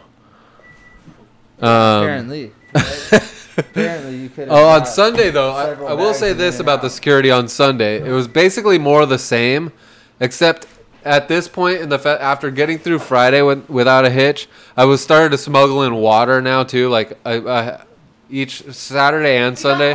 Saturday and Sunday, yeah, we were really pushing our luck. I started filling up the Camelback with cold water and smuggling that in. And on Sunday, the lady was like, "You're gonna have to empty out this Camelback," and she just handed it back to me and let me walk in without making sure I emptied it, and I didn't empty it. She just said I had to, but didn't make me. So, which was cool. Don't get me wrong. That's if security wants to be cool, letting drugs in and water and all that shit, that's what they should be doing for sure. And then after dinner, we went and caught some of Zed. I don't think we caught anybody before that. Yes, we missed Blood Orange, TJ. I'm not surprised. I looked at the set time. I would have gone. And then we left Zed a little bit early and caught decent portion of Gesellfestein, which was really cool. We got close to the stage there, had a seat, not too close, but pregnant girlfriend close, and sat on the towel. And I just want a baby with a right Just one. pregnant. Yeah, yeah. Oh, which it should be stated. When we got there Friday, we went not straight to, but we went up to the ADA, handicap disability access stand to inquire about our Tim was trying to make qualifications for that. Handicap person. Well, yeah, the lady was like, basically, she was like, no, you can't. But she was like, unless you're in your third trimester. And we're like, yeah, she's in her third trimester. And she's like, yeah, we can, but we can't give her a companion pass. So Natalie actually did get the disabled person access, which she didn't use at all. No. She should have during Pusha T, because we were basically seated on our towel right next to there. Pushed you out anyway. Right. Well, a lot of the times those Things disabled were empty. person places were empty. And they're right close up to the stage, and they've got all these chairs set up so you could sit down, like folding chairs. She really should have. She forgot that wristband on Sunday, but she should have had it. She would have probably used it on Sunday. They put it on so big where it could just slide off. So should have sold it. Yeah. I'm looking forward to the Kanye West live stream on Sunday morning. Yeah. yeah. It should be noted that Coachella was so good again that I will be catching the live stream this weekend as much as I can. Yeah. Probably have that on. Last weekend I didn't watch much because of the Masters. Oh yeah, we watched that too. Fuck. Tiger Woods, y'all. Well, again, yeah, we were. Saturday was a relaxed day for us, so I had the Masters on, and I watched all of Saturday's. Not all of it, but I watched like the final 2 hours of Saturday. And then they announced that Sunday was going to be played early because of the weather. Yep. So I was like, which fuck I yeah. didn't know that. I'm gonna get to watch astronaut. all of the final round too, and I did. I woke up at like 9 and caught the last 2 hours of the final round, and that shit was awesome. Fuck yeah. It's hard because it's dark. Yeah, no, But I can see What's it. that? The Astros. Oh, I was just showing a picture. Yeah. And then like halfway through Gesellfestein, we walked over to Sophie Tucker. That was cool. But you wish you had stayed at Gustaffelstein. At this That point, was we were pretty cool. kind of just wandering around. After Sophie took her, or no, before Sophie took her, we Saw somebody else. went to some. I think it was Perfume. It was another K-pop band. I Yeah, think they were it like. says Perfume here. We stopped at this tent, and it had to have been Perfume. We saw a lot more on. It was Sunday. like Should've dance named music themselves. and we after like two songs we've pretty much figured This out is it that was spiral thing you K-pop. can walk around in, super high That's up. cool. So we walked in that thing to the top and back That's down. cool. Spiral thing. Okay, I don't know what all it's right, called. now I've got my like journalism questions to make this a lot more All right. interesting. What was the craziest thing you saw besides Bloody Feet Guy at Coachella? A baby. A baby, yeah. A pregnant girl and her douche boyfriend. That was a mirror, bro. The craziest thing, I don't know. Like crazy, like how people are looking. Yeah. Okay. Yeah. Well, yeah. everybody's just naked there, just about. What? Pretty much. Girls too? Yeah. Yeah. They're Tell me really, about it. yeah, they're really into wearing like G-string even, basically- girl. G-string. Wow. Leaving nothing. It's all out to How? see. So, and that wasn't the quiz. It's all over the place. Everybody was dressed like that except for me. Yeah, I don't Couldn't do remember that. seeing too much out of the ordinary shit for Coachella. Somebody was you know, dressed you up like saw a a lot bunny. of high people, a lot of people Of doing course. drugs, Yeah. a lot of people. Rude people. Some kids just run the entire time, like full speed. Yeah, people And like running. I in the don't dark, get why. it's very dangerous. You know, somebody just doesn't see you and they just run at you and topple you over. Like, Let's not run at Coachella, people. yeah, it's really not that big of a deal. Well, it depends. I mean, it could be TJ. that big of a deal. Yeah, until you run into somebody and then you both get knocked out. I've never done that, so It's dark in a Yeah. lot of spots. We didn't even go on Can't the be Ferris running. wheel this year. No. It's kind of regrettable, but The we line actually was so long, again my back I was feel out we by got our Sunday. money's worth for sure, mainly because of Tame Impala. And mainly Weezer. because of Pusha T. What? Yeah, and Pusha T, of course. Yeah, an Aphex Twin. Oh, But we had oh. gotten our money by the Thank you, time Cody. Tame Impala was done. You And then mostly Pusha got T your was money's just like worth the from cherry acts you didn't on even the see. Sunday. That's nuts, man. What's that? It's like you were at two different sets at one time. I just said you got We your were close money's at worth Pusha T, close to the stage, kind of. from the acts you didn't see. And the last performer we saw was Churches, which I liked. That was the what a... Yep. What time was that at? Why is that They the started way at you went out? 9:30, which is late on Sunday. Yeah. Yeah. That is, Ariana Grande was like coming on at that time. I would have been. What's the other options at that time? What Churches was playing? And Ariana Churches Grande. did start at 9:30. Dylan Francis, her, John Hopkins. I don't know. Those are the only conflicts. And the Yuma tent, whoever Guy Gerber is, Cerez D. Those are just like DJs, I only think. conflicts. Wait. What was that last one? Cerez D? Yeah, okay. Or, no. yeah, I think that's how you pronounce it. DJ probably. Yeah, that was Yuma tent. Yeah, it's DJ then. We didn't go Yuma tent at all, but Natalie wasn't.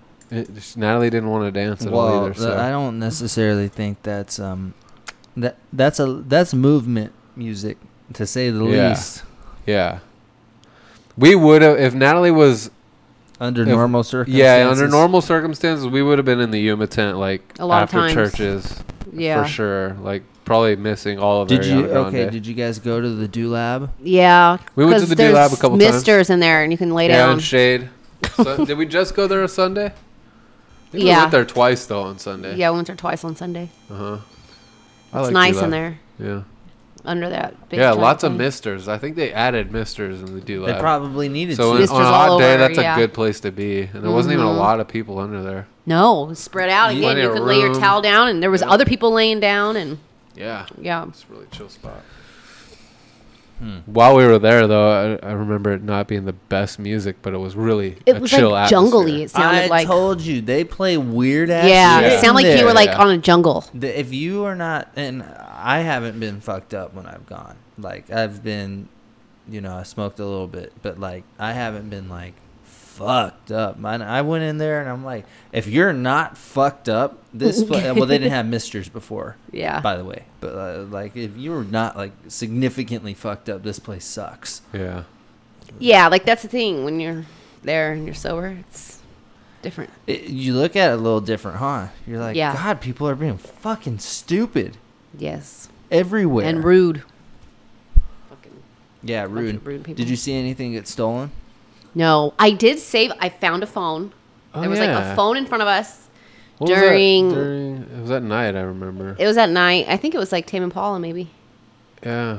And there was a phone there, and I was like, Yeah, "Oh we see shit!" that. Like it's not smashed or anything, and it was nobody's that was right there. So I picked it up, and I was like, "I'm just gonna take it to Yeah, Lost and Natalie Found." pointed out to me, and I was like, pick it up, grab it. Yeah, and we're like, he's like, let's take it Lost So and she Found. did. So I was like, okay. And then a little while later, these two dudes come back, and they're looking around on the Yeah, ground very in that clearly area. looking for something. And I was like, this is their urgently. phone. And I was like, are you guys looking for something? They're like, yeah, our phone. We left it right here. We're somewhere around here. We can't find it. I'm like, is this it? And they're like, oh my God, thank you so much. We're from Miami. And we were like, what are we going to do? I was like, well, just check Lost and Found anyway. Like if this, if I didn't, somebody might have turned it in because that's what I was going to do if y'all didn't come up. They were so happy. Yeah, they were stoked to get their phone back. Maybe they like saw that. you guys looking and then played y'all for fools and got a free I know, phone. huh? off Could you. be. But I was looking around when I saw that But phone we did for a approach while. them. We saw two people looking for someone and approached them. And it was okay. Yeah, no, I probably, approached okay. them. I probably was 10 like, minutes after you picked it up, huh? yeah, a Tame while after I Impala picked it played up. Let It Happen. Yeah. Did they play Yeah. Elephant? Yes. Mm-hmm. Did they play Feels Like We Only Go Backwards? Yeah. Oh, yes. Oh, Yes. They didn't play any new songs that I Did they didn't play- recognize. Like all their They songs. played one new song because they said they were going because to. they just dropped the Okay. They said single. this But I was a think brand it new was still a song. song that I recognize. Like I think Maybe, it's something but it that was I heard brand on new, and single I that don't think came I out, recognized like, it. Like 3 or 4 weeks before Yeah, so it's probably Coachella. something I had still heard. I don't think I have. Well, maybe on YouTube, but Watch. yeah, they played a lot of good songs. Oh, they were so fucking. I got good. some video too, some videos of it. Yeah, and I can't wait for Saturday's live stream because I want to watch their set on the live stream. Yeah, and now there's not fucking what's it called? The Masters on the same Yeah. weekend. Yeah. Yeah. Which was awesome though, by the way. Yeah. And especially how they started their final round early. That worked out so perfectly. 7 in the for me. morning because of bad weather Yeah. Yeah. I was planning on watching Sunday, not in knowing Augusta, about, Georgia. Yeah. not Just knowing kidding, I that don't they know how were they going to talk down start there. early, and I'm So- like watching the rebroadcast, but I Oh, didn't know okay. who had won yet, so it's cool. Oh shit, that's awesome. Until Tiger came on with the vest before they showed the 16th through the 18th hole. I'm like, shit. God Oh. damn it! Oh no, You're like, wait, he's won it 4 times already. And then they show him getting the jacket put on. that's I'm like, crazy that he fuck made like a yeah. comeback like that. And you're like, that's not Oh. Patrick Reed putting it on him, is it? Fuck. I knew. Yeah. Well, that was the giveaway. Yeah. This is the first one Patrick Reed has put on him. Oh, Yeah. shit. Sorry, we've Thank been you. No. forgetting. Yeah. But I We told had him that not to last get you time such a you were hot here. one. He's like, TJ's getting It's this one. it's still sealed though, so it should be good still. You, okay, but this is the hot Good one, luck. right? It is a hot. I have one that's extreme hot. That one's weed killer What? hot. Tim doesn't think that stuff's spicy, but I think No, it's it's very very spicy. extremely No, hot. this one looks like it's fucking. I don't know if legit it's- style. I know. I don't know told if him not to it's get you one so probably- spicy. It's probably No, on the this same one- level as that Tim's Carolina Reaper This stuff. looks like it's got more pepper on it, so I'm gonna go with this one. Looks. I would have like gotten you I the think- honey teriyaki. All right, guys, That's just- what I like. little subcast. Yeah. Thank Oh, you it's so a beef much. jerky from Alien Jerky in Baker, California. If you're Yeah. ever driving to Las Vegas, Motherfucker. This was sitting back there just staring at TJ during our last podcast. I didn't know. No, I forgot too. Oh, good luck. Oh, here we go. it's very spicy looking beef All jerky. right, yeah. This It's got a is lot it. of like Sweet peppers killer on it. hot. All right, confirm for the audience that there's a lot It of is pepper called on Weed that. Oh, Killer yeah. Hot. Okay, all right, let's do it. Oh no! You want some water? Okay. I want Milk. some milk. We have milk. Oh, Half and half. No, we don't have half and half. That's what. What's the guy's name from Good Eats? Alton Brown. Mhm. That's I what like he that came guy. on to Hot Ones with. He came on there with half and half. Oh, that's funny. Triangle, charging, blocker charge. Cheese. Apex Twins. Tool. He wants Third Eye. cheese. Pizza. No cheese. Okay. He wants cheese. You got some pussy this weekend. That's not a vagina shape. Well, that would have been this. Oh.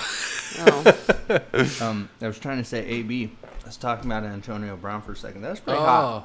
It's very That's pretty hot. fucking spicy. No, yeah, very, babe. Like, That's told pretty you. fucking woo. Yeah. That's way spicier than Carolina Is Reaper. it? Oh, like Oh, twice. shit. Man. Like twice as spicy. I don't Poor remember it TJ, being his that cheeks are hot. getting pink. Dude, that's, Oh, no. that's good. But Yeah. that's It's hot. too Let hot. me get a piece. Absolutely. I don't remember it being. I that won't hot. eat it. It's too hot. It's cooling down now. Maybe it was just like the peak. But if we had kept going, I'm about to do some Hot Ones Kevin Hart shit. My lips is bleeding, man. I feel like my lips are bleeding. Yeah, it's too hot. No, it's doable. It stopped. Beef jerky It didn't challenge. keep going. I'm eating apple. You can't tell I'm eating though, That was just from 0 to like 60. It does come on late for sure. But then it stopped at 60. All right. I just Oh, don't- on the I way don't- home from I think it's on Coachella, the same level as everybody, the if Carolina you're Reaper. out I think in Palm the peak Desert, is about the same. you need to stop at Lampert's. Oh yeah. Lampert's ice cream. Did you post that Them- on social media? Yeah, on Instagram. There's other pictures on Instagram too, people. If you head on over there, you can check it out. Coachella tradition. But this thing is Coachella delicious. It's a pineapple float drink. Look at this thing. We got to figure out It's a way to get delicious. a media pass next year. I'd like to just do. I mean, obviously, any concerts and shit I go to, I'm going to talk about on here. But and last year, if only we would have started this podcast 3 months before we did, we fucking went to like 4 or 5 music festivals last year. Oh, we were on a tour Yeah. last year. We lived it up. And it was wild. Yeah. Maybe one day we'll. I think we talked about it kind of a little bit in our year in review. Oh But yeah, I didn't think go so. into Maybe. great detail about everything. So But that was the year. It's like we knew that our lives were going to be crazy different, but we Something. didn't know. It was weird how it happened last year. It might just have been that one piece that was like, yeah, looked like a pretty peppery piece. yeah, it was. I came The piece across I got this wasn't old that picture want of this another one? old No, ad it's okay. for Winston cigarettes. Read It's it. pretty funny. So taste isn't the only reason why I smoke. It's got this pregnant lady on the front smoking a cigarette. And it says, people are always telling me that smoking causes low birth weight. Talk about a win-win-win. An easy labor, a slim baby, and the full flavor of Winston. What more could you ask for than a slim baby? And this is like how it used to. This is how it used to be back in the 50s. That's fake though. No, it's not. Yeah, it is. It's real. It was posted on one of those. I mean, the smoking ads were pretty outrageous back in the day, but that is That fake. sounds fucking excessive. I was. That is fake. no, it's real. I don't know. Oh, talk about a win-win-win. Acknowledging that it causes low birth rate and thinking that it's a Not good well, thing. birth They were weight. trying to sell birth control. Look it That's up it, on the right? internet, people. You'll see the look up old Winston cigarette ads. Shit, I don't know about that one, man. That's probably fake. It's crazy. Well, I got some other things I want to talk about, but I think we should do it in the intro, outro stuff. You got anything else for our Coachella weekend, TJ? Any other questions? We couldn't think of anything outrageous that we saw. Oh, Except yeah, the like- porta potty full of shit was maybe my outrage moment. It wouldn't have been so ridiculous if you didn't roll around in it.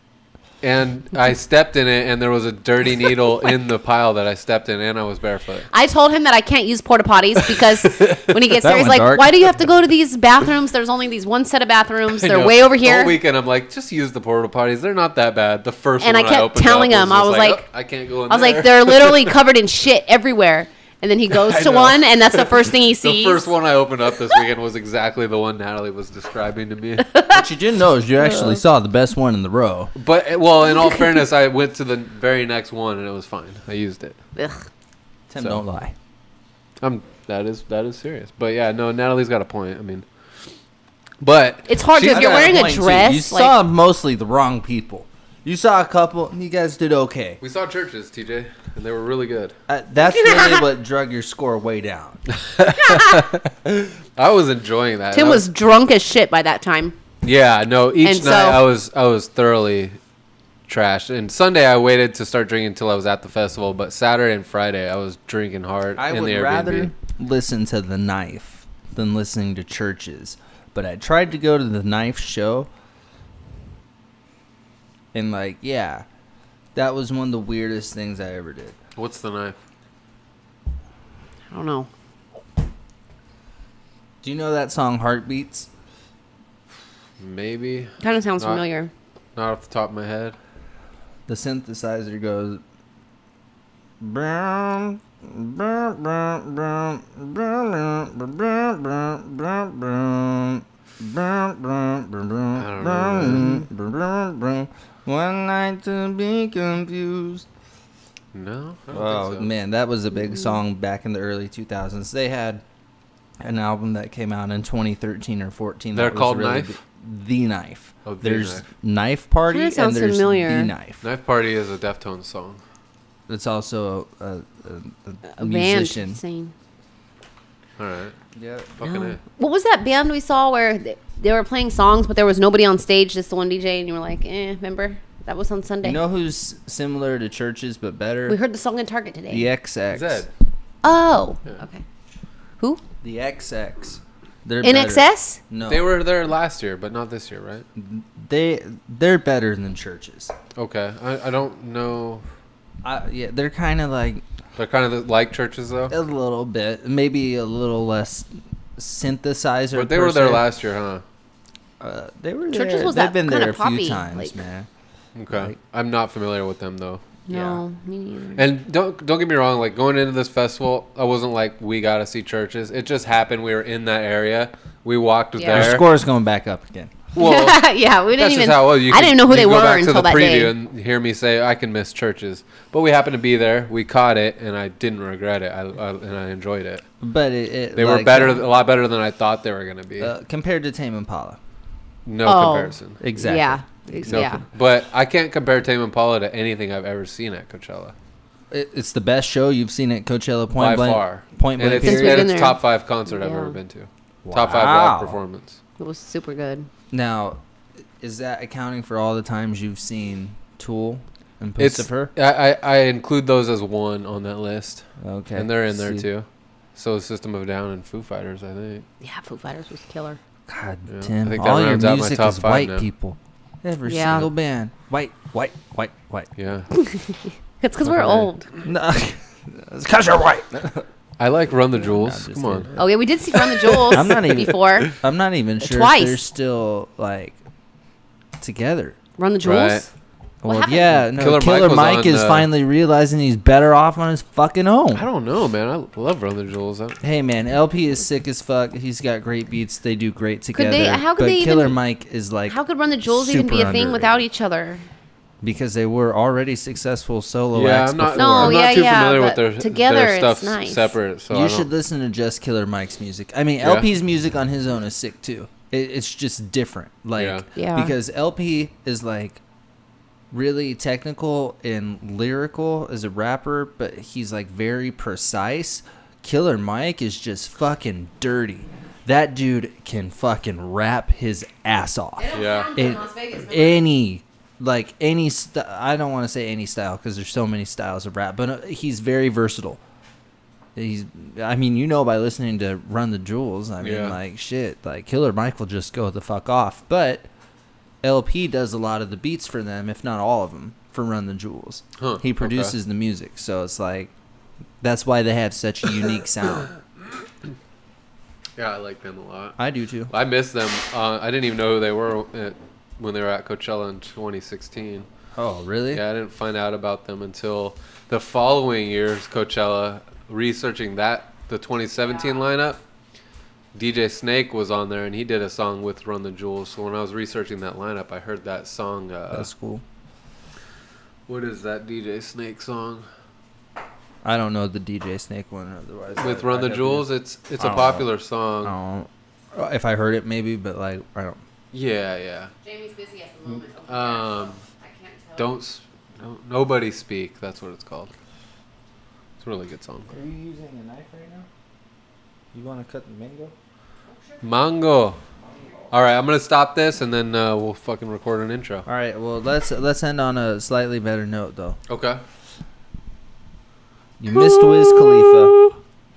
That was G flat. You missed Kid Cudi, and you still had a great time.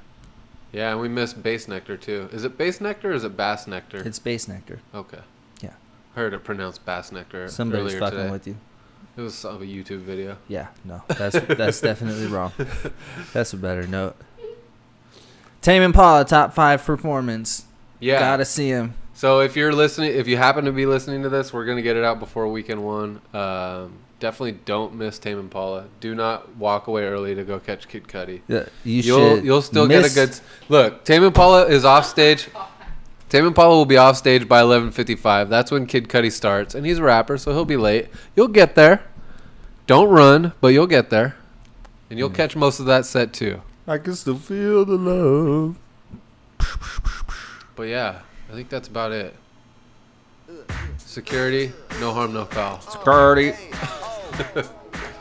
And that's a wrap. Up in this bitch and we all faded. Fuck by the bitch, no we don't save her. Nothing to a boss, do my own thing. It's money over hoes, no I'm no stranger. One more bounce, we got more ounces. One more bounce, we got more ounces. One more bounce, we got more ounces. One more bounce, we got more ounces. Gin and trust, gin and trust, gin and trust, gin and trust, gin and trust, gin and trust, gin and trust, we got gin and trust. Only on gin and them drugs. I walk in the club without dinning them, dog. I'm not kidding when I tell you if you came with your bitch, then it's the end of my car. Push start the ending. Let's start from the beginning with a young nigga from the bird. Smoking weed, getting money, fuck what you heard. No, they hate cause I'm flyer than I ever been. High off of medicine, bitch better ass fat. I probably let her in. Fall so fucking hard, I need a letterman. Know a couple niggas that I'm better than. Pussy, I don't sweat it or the money cause I get it. Taylor gang on top, just remember that I said it. Fuck this nigga, bitch, grab my shit, then I jet it. In this bitch and we all faded. Fuck by the bitch, no we don't save her. Nothing to a boss, do my own thing. It's money over hoes, no I'm no stranger. One more bounce, we got more ounces. One more bounce, we got more ounces. One more bounce, we got more ounces. One more bounce, we got more ounces. Gin and trust, gin and trust, gin and trust, gin and trust, gin and trust, gin and trust, gin and trust, we got gin and trust. Baby, it's fuck day. Who wanna bang? Even though I had some right before I came, it's lit though. Girl, you ain't fucking what you here for. Got at least 3 zips raw already. Wiz brought another jar with him. Gin and drugs got me feeling like a car hit him around 6 a.m. Once I hit my den, didn't have a rubber, so she got to feel this skin. Money stack high, bruh. This don't bend. What's up with your friend, biatch? Feeling like Mitch when the light hit him. Married to the money, let the rice hit him. All right, 2019 Coachella. I just dropped my mic on the floor and It didn't hit the ground though. It It's bounced still on working. little cords. Yeah, it just fell on the mic cord. It's gotta be broken. I don't know. We'll figure it out. So how'd you like Coachella? It was great. Okay, I want to go back, and I was watching some history of Coachella documentary on YouTube. I want you to pull up some of the past lineups. Okay. We're talking about 20 years of Coachella, or 19 or 20, something like that. So I think the first lineup was in 1999. But just, go to Coachella past lineups. And then I want to sit next to you while we look and talk about them. This would be a good segment for TJ to be here because he still knows more artists than us. Even Which when year we go do you back want to in go Go to? Start at 99. Okay. Yeah, the first year. Okay. Main stage back. What That's are the cool. Chemical Brothers? Have you ever heard of them? I've heard of like Chemical Romance, but That's not them. no. Morrissey, Perry Farrell, I know who that is. A Perfect Circle. Oh, wow. Sweet. That's the first time we saw them was in 2000. Modest I Mouse. think. I like them. Let's see After here. Driving, I've heard of them, but I don't know. Jurassic You've 5. seen They're Jurassic popular. 5. Yeah. In fact, we saw Jurassic 5 and A Perfect Circle at the same show. Oh yeah. Lollapalooza. Yeah. Let's see here. That's it. Yeah. So they still have the same tent names. Look, Gobi Tent, Sahara, Mojave, Outdoor Theater, Main Oh, that's cool. Stage. I didn't see the last one on the Gobi. Okay, yeah, go to 2001. So there was no Coachella in the year 2000. Well, that was just Saturday. Then Sunday. Tool, Tool, Rage Against the Machine. Shit. See, we should have been there in 99. These are my people. Oh yeah, are you kidding me? Shit. Uh, I didn't even. I DJ think this was, Shadow. before I even liked Tool. This was actually right around when I was getting into Tool. yeah. Who's DJ Shadow? I've heard of him before. Moby. This is all day 2 of the first year of Coachella, Yeah. 1999. Let's see. And we're really only naming the ones we've heard of. Yeah. So yeah, you got Tool, Rage Against the Machine, and Moby. Yeah. That's pretty And awesome, DJ though. Shadow. Can't go wrong with Tool and Rage Against the Machine. Yeah. All right, go to the year 2001. So there was no Coachella in the year 2000. No. 2001, and this was, I think 2001, it was just Oh. one day. Paul Oakenfold. He's so good. He's Oakenfold? Oakenfold. Yeah, like trance music. Okay. Jane's Super Addiction, good. Jane's Weezer, Addiction, The Weezer. Roots, How cool. Iggy Pop. Damn. I've heard of Mos Def. I don't know who that is. I've heard of Nikki Costa. I don't know who that is. MC Supernatural. I've heard of him too. I think he's a freestyle rapper. Is that like Bad Company? Like Bad Company, Bad Company? Bad Company UK with MC Tommy D. Oh, no, that and ain't it. MC question mark. So probably not. No. The Chemical Brothers again. Yeah. Fatboy Slim. He was kind of popular. Yeah, well, that's like a one-hit wonder, right? Yeah. For at least one hit that I've heard. All right, go to year 2002. The Chemical Brothers again. Jurassic 5 again. Cake. Oh, that's cool. Oh, God. He just yelled at everybody the whole time. Cake was I'm awesome. not here for you. Cake was awesome, but he was very drunk and wanted to talk for like 20 minutes in between. Naughty each by song. Nature. Bjork, Susie and the Banshees. KRS-One. That's cool. That's cool. Jack Johnson. I know who that is. Yeah. Not too much he has into some him. good songs, though. Todd. Queens of the Stone Age. Oh, that's cool. Yeah. The Vines. I've heard of them before. Yeah. Okay, move over. All right, was that the only... Oh, there's a day 2 on Yeah. this year. Oasis. That's cool. The Prodigy. Foo Fighters. The Strokes. Dang. Yeah. Dilated Peoples. Belle and Sebastian. Blonde Redhead's on there again. Yeah. Ping Pong Bitches. That's funny. I don't even know who that is. Let's The Mars see. Volta. Oh, I've heard of them before. Yeah. What happened to them? The Paul- drummer did some work with Zach De La Roca from Rage Against the Machine. Yeah. They did that. Paul Oakenfold again. Oakenfold, I mean. I forget what that project was called. Tiesto. Yeah. That guy's like doing a Vegas residency now. I used to listen to Paul Oakenfold back in the day. I 20 thought I was a 2003. Beastie Boys. That's Yeah. cool. Queens of the Stone Age again. Blur. They're like The kind of like Hives. Nerd. Donnas. The Donnas. We've seen the Donnas. Yeah, I forget where. That was at Lollapalooza also. Oh, yeah. The Blue Man Group. Black Eyed Black Eyed Peas. Peas. Let's see. Talib Kweli, who's made an ass of himself recently on Twitter. Oh, boy. Um, The Rapture. I don't know. wait, go back. Haha, Heat. I've heard That of them sounds before. familiar, huh? That's an Yeah. old band, isn't it? I think so, yeah. Okay, go to the next day. Day 2 Red Hot Chili of Peppers. 2003, I think. This one? Iggy and the Yeah. Stooges. And Red Hot Chili Peppers. That's The White awesome. Stripes. Damn. Oh. Jack Johnson again. Sonic Youth. The Mars Volta. Wow. I'm liking older Coachella than new Coachella. Oh, the personally. music is way better Yeah. for sure. The Blue Man Group again. That's funny. Let's see. Oh, FC Kahuna's cool. Rooney, we saw them at that same Lollapalooza. Oh yeah, they must have, and that's around the time that we went Yeah, to it was Lollapalooza. 2003 that we went, Yep. so That's makes funny. sense. Okay, go to the next year. What's the next year we're on? 2004. Yeah. Radiohead, Pixies. Oh, this was the year There, Nathan went. I bet. Yeah. Yeah. He said he saw Pixies and then Radiohead. Yeah. That has to be the year he went. I heard of that International Noise Conspiracy. Let's see. Death Cab for Cutie. They're pretty popular.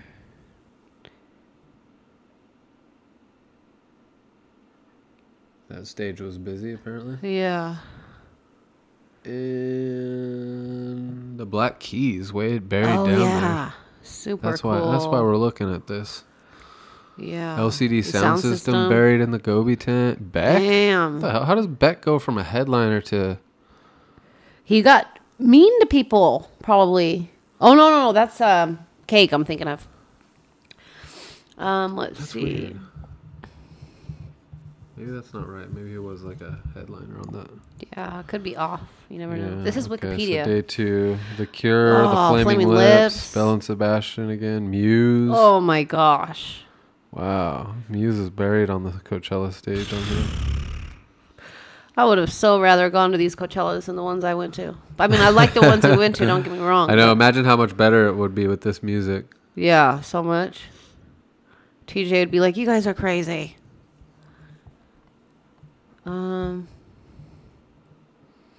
Let's see. The Killers buried Oh. on the Gobi tent stage. Crazy. Like early in the day. Yeah, probably when they first came I out. think they end up headlining the festival. a Bright few years Eyes. later. They're really popular. Crystal Method. Yeah. Remember Bright Eyes? Andy was all into them. I don't remember Andy them, and, but like- they sound familiar. Field, I mean. Yeah. Yeah. Val loves Bright Eyes. I remember she's talking about Bright Eyes. Okay, 2005. Dropped Axe. Jimmy Eat World. I wonder why. And Wilco. Yeah. Okay, 2005. Coldplay. Weezer again. Wilco made their appearance this year. Snow Patrol. They're kind of popular. This one... The Chemical Brothers. Chemical Brothers again. Man, they're Coachella favorite, huh? The Kills. I heard are pretty popular. Yeah, I'm not seeing... This is This is an off year. Well, go to day 2. This is 2005, right? Oh, Nine Inch Nails. Yeah, boom. Just New kidding. Order. They were at Coachella in 2016 when we went. Yeah. Bright Eyes again. The Prodigy again. Yeah. Arcade Fire, kind of buried down there on Look, the Diplo. outdoor stage. way down Diplo. there.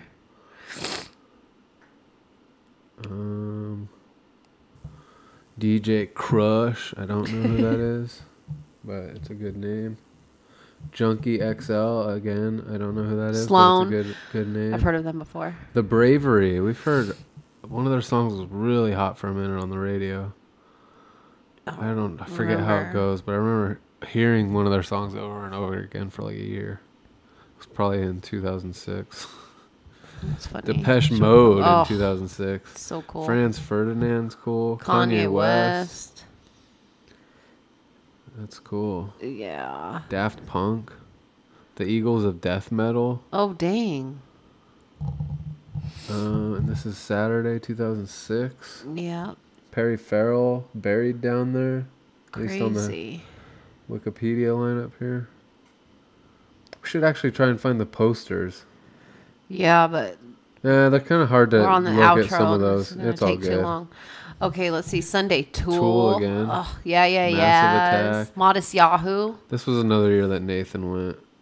You think so? Yeah, because I remember him talking about Oh, and yeah. Tool and Massive Attack. That's the one that Val was all pregnant, I think. Maybe. Probably, actually. Modest Yahoo. Magic Numbers. Madonna. Oh Paul my Oakenfold. gosh. Cascade. Where are you seeing these names? On on the Sahara side. Tent. Damn. Yeah, these are good years to Coheed go. and Cambria. Jealous.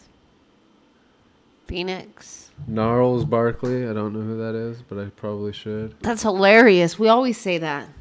I didn't know that was an actual band. Apparently it is. Funny. Okay. 2007. Friday. Oh, this is Bjork. the first 3 day. Yeah. I think. Bjork, Interpol, DJ Shadow. Arctic Monkeys, Silver Sun Pickups. That's cool. Yeah. They were there in DJ Shadow 2016, I think. again. David Guetta. Let's see. Gogo Bordello. That was No. awesome. Yeah. Yep, right there. Gogo Bordello. Those are They are a badass. damn.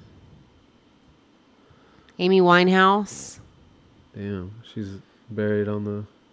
She's buried in real life. Oh. Just kidding. Boom. Okay. LCD Sound System. Tiesto. Peppers again. Kings of Leon. Damn. Steve Aoki. The Rapture. Black Keys. Damn. Why don't they come back with this shit? Rage Against the Machine on Sunday. Yep. Man. Let's see. And I don't know any of those people, I don't think. just Rage Against the Machine, pretty much. Hold up. Yep, just Rage Against the Yeah. Machine. Okay. That's it for This that is the day. best outro this podcast has ever had. Stay right. tuned because we got some more 2008. Coachella Pass lineups coming up right now. Yeah, 2008. Jack Johnson. Surge Tankian, that would have been Oh, sweet. yeah, that's Fat super Boy good. Slim Fat Boy again. Slim. Aphex Twins and Diplo, right, one after the other there. Yeah. Rogue Wave, whoever they are. The Breeders are cool. The Rockin' Tours. Oh, that's awesome. And no one else. Wait, I didn't see. Slightly Stupid. The Verve. You said that right. Keep No. going over there. I don't know. Yeah, you might be right. No one else. Prince. Flogging Portishead Molly. is awesome. Death Cab for Cutie. Cold War Kids. Whoops. Let's see. This is Coachella Past lineups. What year is this? 2008. Yeah, 2008. Calvin Harris. Calvin Harris. Saw him in 2016. Oh, MGMT. I like them. They were there one of the years we were there, right? I don't know, but I like them. Roger Okay. Waters headlined Sunday night. It's so cool. Yeah. Let's see. Who else was there on? Manchester Orchestra, people. And that's it. Sean Penn, spoken word, people. 2009. Paul McCartney, Silver Sun Pickups. Fuck. The Crystal Genghis Method. Tron. That's an awesome name. Whoops. Franz Ferdinand, the Black Keys, the Airborne Toxic Morrissey. Event. Wow. Ooh, I like the Airborne Toxic Event. That is, yeah, that's a cool, like, one after the other, bang, bang, bang on that main Yeah. Dang. Could stage. Cage just... the Elephant. That's cool. Oh. I do want to see them. That would be sweet. Yeah, they're super good. Who else we got? We got some surprises hidden down there. No. Steve Aoki. He's doing a Vegas residency now. Who's that? He's a DJ. Oh. He's real famous now. The Killers. They were buried on the lineup just a few years before this. Mastodon. Yeah. Amy Winehouse replaced MIA. Let's see here. Drive-by Truckers. I don't know who that is, but that's Me a good neither. Name. Ariel Pink's Haunted Graffiti. Don't know, but look at this. The The Sunday, Cure. The Cure, super good. The Yeah-Yeahs again. Yeah-Yeahs. Yeah. My Bloody yeah. Valentine. I don't know who that is. They were popular though. Yeah. Public Enemy. The Kills again. Yeah, and that's it. X. Hold up. We're going past all the hidden gems. Go over. That's it. Perry Farrell again. He's been at Coachella a lot. Well, he saved Coachella in that documentary you're watching. Remember? I forget why. He did something, donated. You're the original owner, I think. Yeah. Jay-Z, LCD Sound System. Public Image Limited. Echo and the Bunnyman. Hold up. Go back a little bit. Okay. I'm a slow reader. No, it's okay. There's a artist called Hockey. Maybe that was just Perry a hockey Farrell game in the again. beginning. We're He's just gonna have a hockey game. Dead Mouse, Sahara Tent. Perry That's awesome. Farrell's like, if you let me go to Pretty perform Lights. every year, I'll give you money. Fucking A. Perry Farrell versus Steve Porter. I wonder what that was. Don't know. Saturday. Muse. Tiesto again. Muse. MGMT. White Rabbits. That's a good song. Yeah, they probably do that song cover maybe. Devo. Les Claypool, Major Lazer. Oh yeah, Les Claypool, so good. Devo. Beach House. They were there one year that we went. Yeah, huh? They're pretty good. They're Go kind back of over like to different. the main stage. Oh, okay. Yeah, that's good. All right. Sunday, Sunday. the Gorillas. Gorillaz. Remember them? They're funny. Feeling better, got sunshine in a bag. Okay, Phoenix again. Deer Hunter sounds familiar. So does Little Florence Boots. the Machine. I don't know. Oh, TJ Florence the probably talks Machine about is that good. stuff. They sing that one song. Shit. That Song one Going song. Home. Yeah, I've heard that one song. Yeah, I'll play it for you after this. All right. I like Florence the Machine. It's a chick singer. Okay, let's see. All right. 2009. I used to sing them when I was all drunk. Okay. Oh, 2011 already. Shit. Yeah. The Chemical Brothers again. What Kings the of fuck? Leon, Kings Black of Leon, Key, Black Keys. Miss Lauryn Hill. Yeah, She saw came her. out. We saw her. She LA came Rising. a couple. Yeah, LA Rising. Did we see her at Coachella too? They brought her out Maybe. one year as That like sounds a, right. or that was it might have been Missy Elliott that they brought out or something. I'm Yeah, confused. Flogging Tame Molly, Impala, Tame Impala. Cold That's War cool. Kids, Crystal Castles is good. Dang. Basically all the years that we didn't go. I know. Shit. The fuck. There's some artists that we missed out on though in the years we did go. A little bit. We'll figure Skrillex buried down there. All right, go to Saturday. Arcade Fire, Empire of the Sun. We saw them, but not at Coachella. They were at Coachella when we went. Mumford and Sons, and Bright Sons. Eyes Again, Gogol Bordello. Cage the Elephant. The Keels. Francis and the Lights. And I don't see nobody on there that I like now. Hold up. Oh, Perry Farrell One Day again. as a Lion. That's the project I was trying to think of with, and that's on here.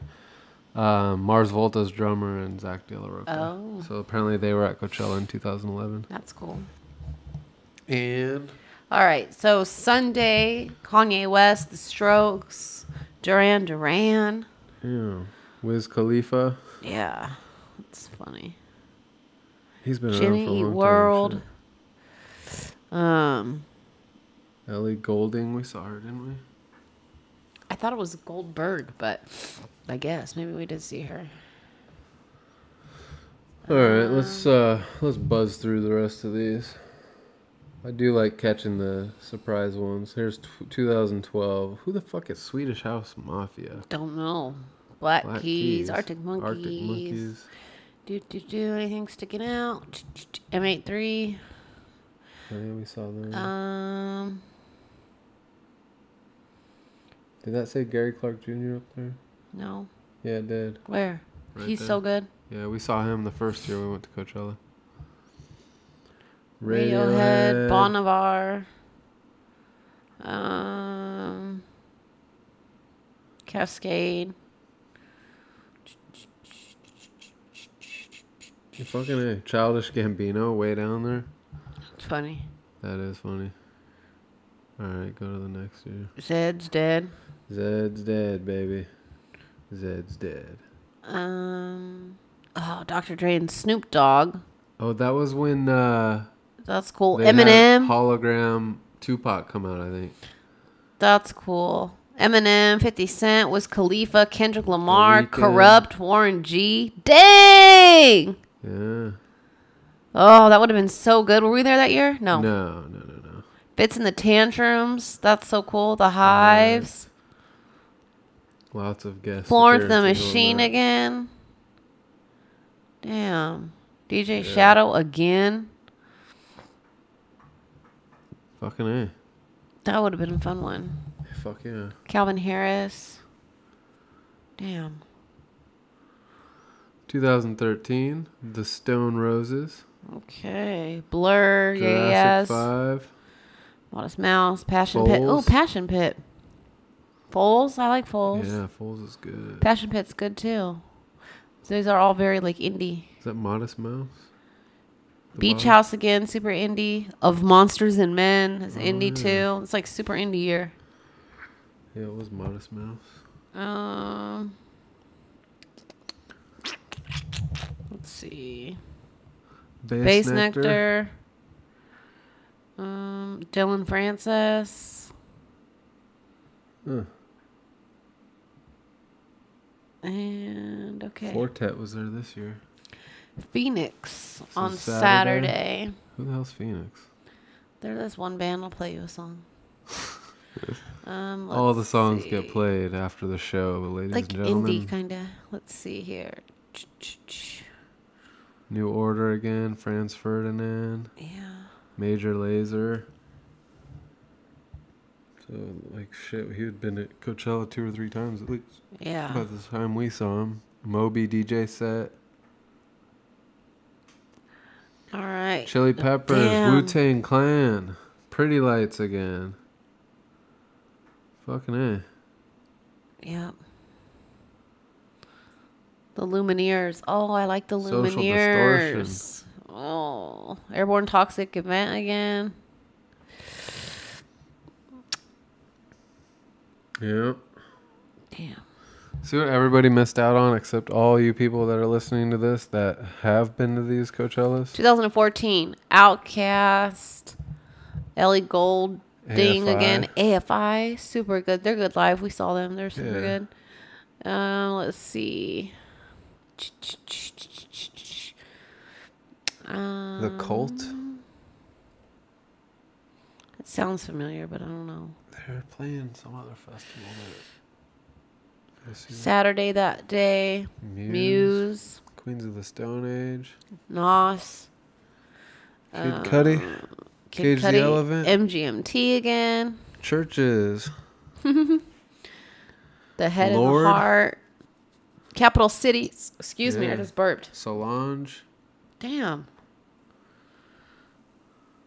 That's a pretty solid lineup. Yeah. Let's see. Especially for Dylan one of the recent ones. Francis. Fatboy Slim. Empire of the Sun. Pixies.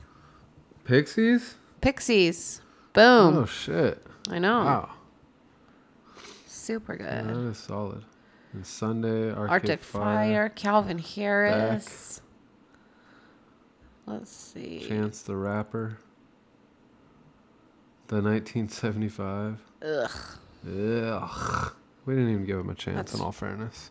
We gave him enough chances here at We home did. on the Motorhead? TV. Motorhead was on there? What? Where? Yeah. No, where?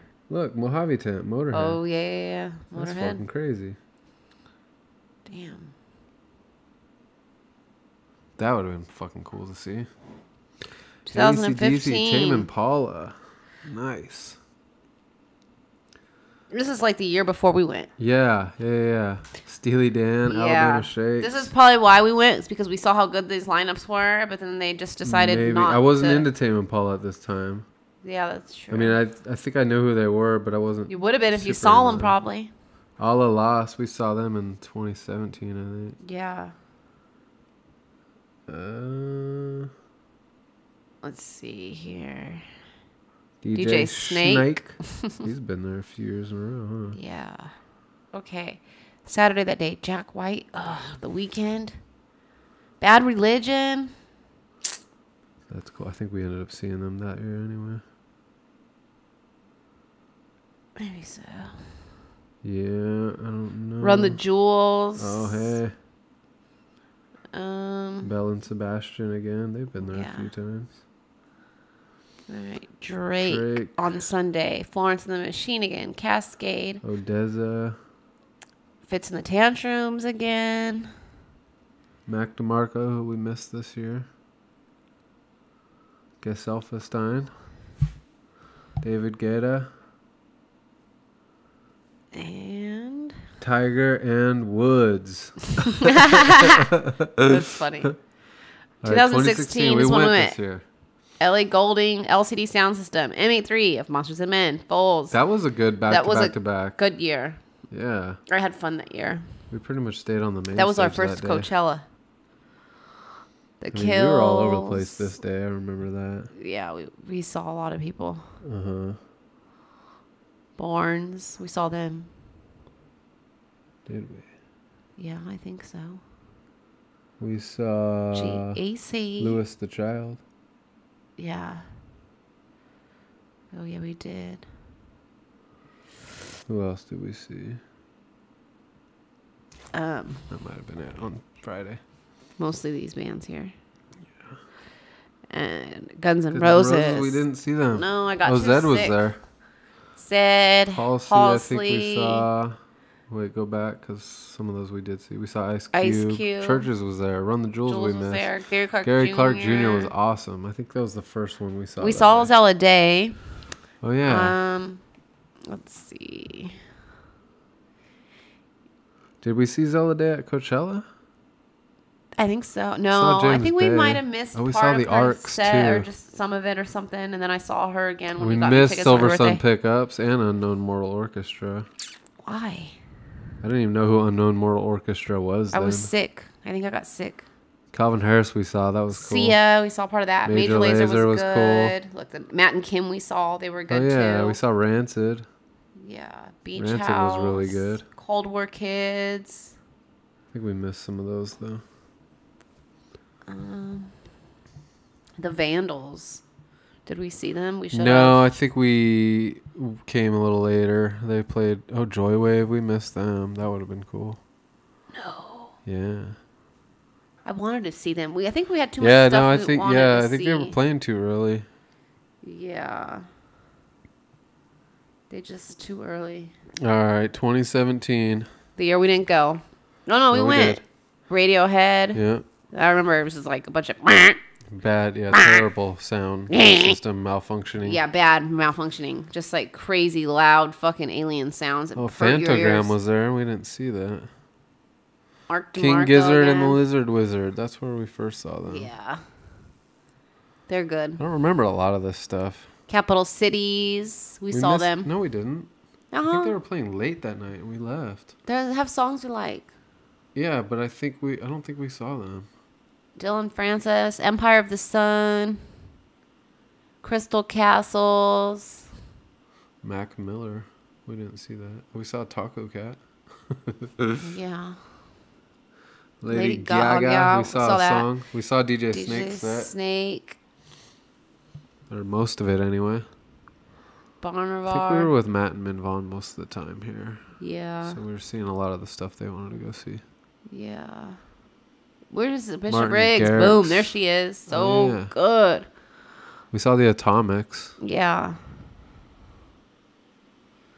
Yeah. We saw Martin Garrix, right?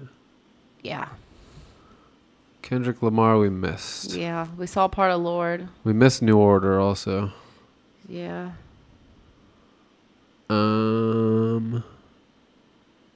Is that it? Oh. No. Oh, there we go. Marshmallow. Yeah, we saw Marshmallow. Yes, we did. Yeah. Alalas. I remember we saw that. Yeah. All right, 20 to 18, and We're then almost we'll there, you wrap guys. this Sorry. shit up. The Weekend. If anybody's listening to this, they're like, you could have done this off air. I know. No, Yeah. people, we couldn't have. This is a Coachella episode.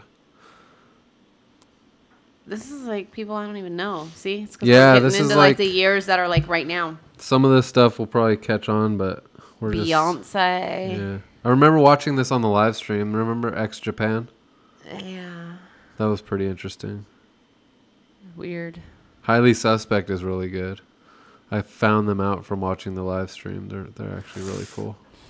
Odessa. Perfect Circle, that would have been awesome to see. Yes. We did see them live last year though. Cardi B. At least once. Migos. Of course, Migos is going to be there because Cardi B was there. Yeah. All right. And then the year that we went, just right now, boom. Off the top of your head, do you have any dream headliners for next year? All the ones from back in 1999 and shit. Yeah, I know. Tool, Rage Against the Machine, 9 Inch Nails, Roger Waters, Pixies, Paul McCartney. fucking Paul Oakenfold. Bring him back again, too. Kicking it old school. No. And Nirvana with Hologram, Kurt Cobain. Oh, yeah. And the Foo Fighters, since he'll be there with Nirvana. Fucking A. Oh, man. Tame Impala's got to come back, too. Yeah, Tame Should Impala. be like a 5-day long festival. Just let me create the lineup and AEG sign the checks. There we go. Boom. All right. Next episode's going to be great. Stay tuned. Follow us at Undoctrinated1 on Twitter. Undoctrinated Podcast on Instagram. And also, if you want to see some pictures from Coachella, I'm going to post some videos. So Send us an email. It's undoctrinatedpodcast@gmail.com. Yeah. And if you're feeling like you really want to help out, write us a review and Yes, definitely please. subscribe on all platforms. All right. thank you, everyone.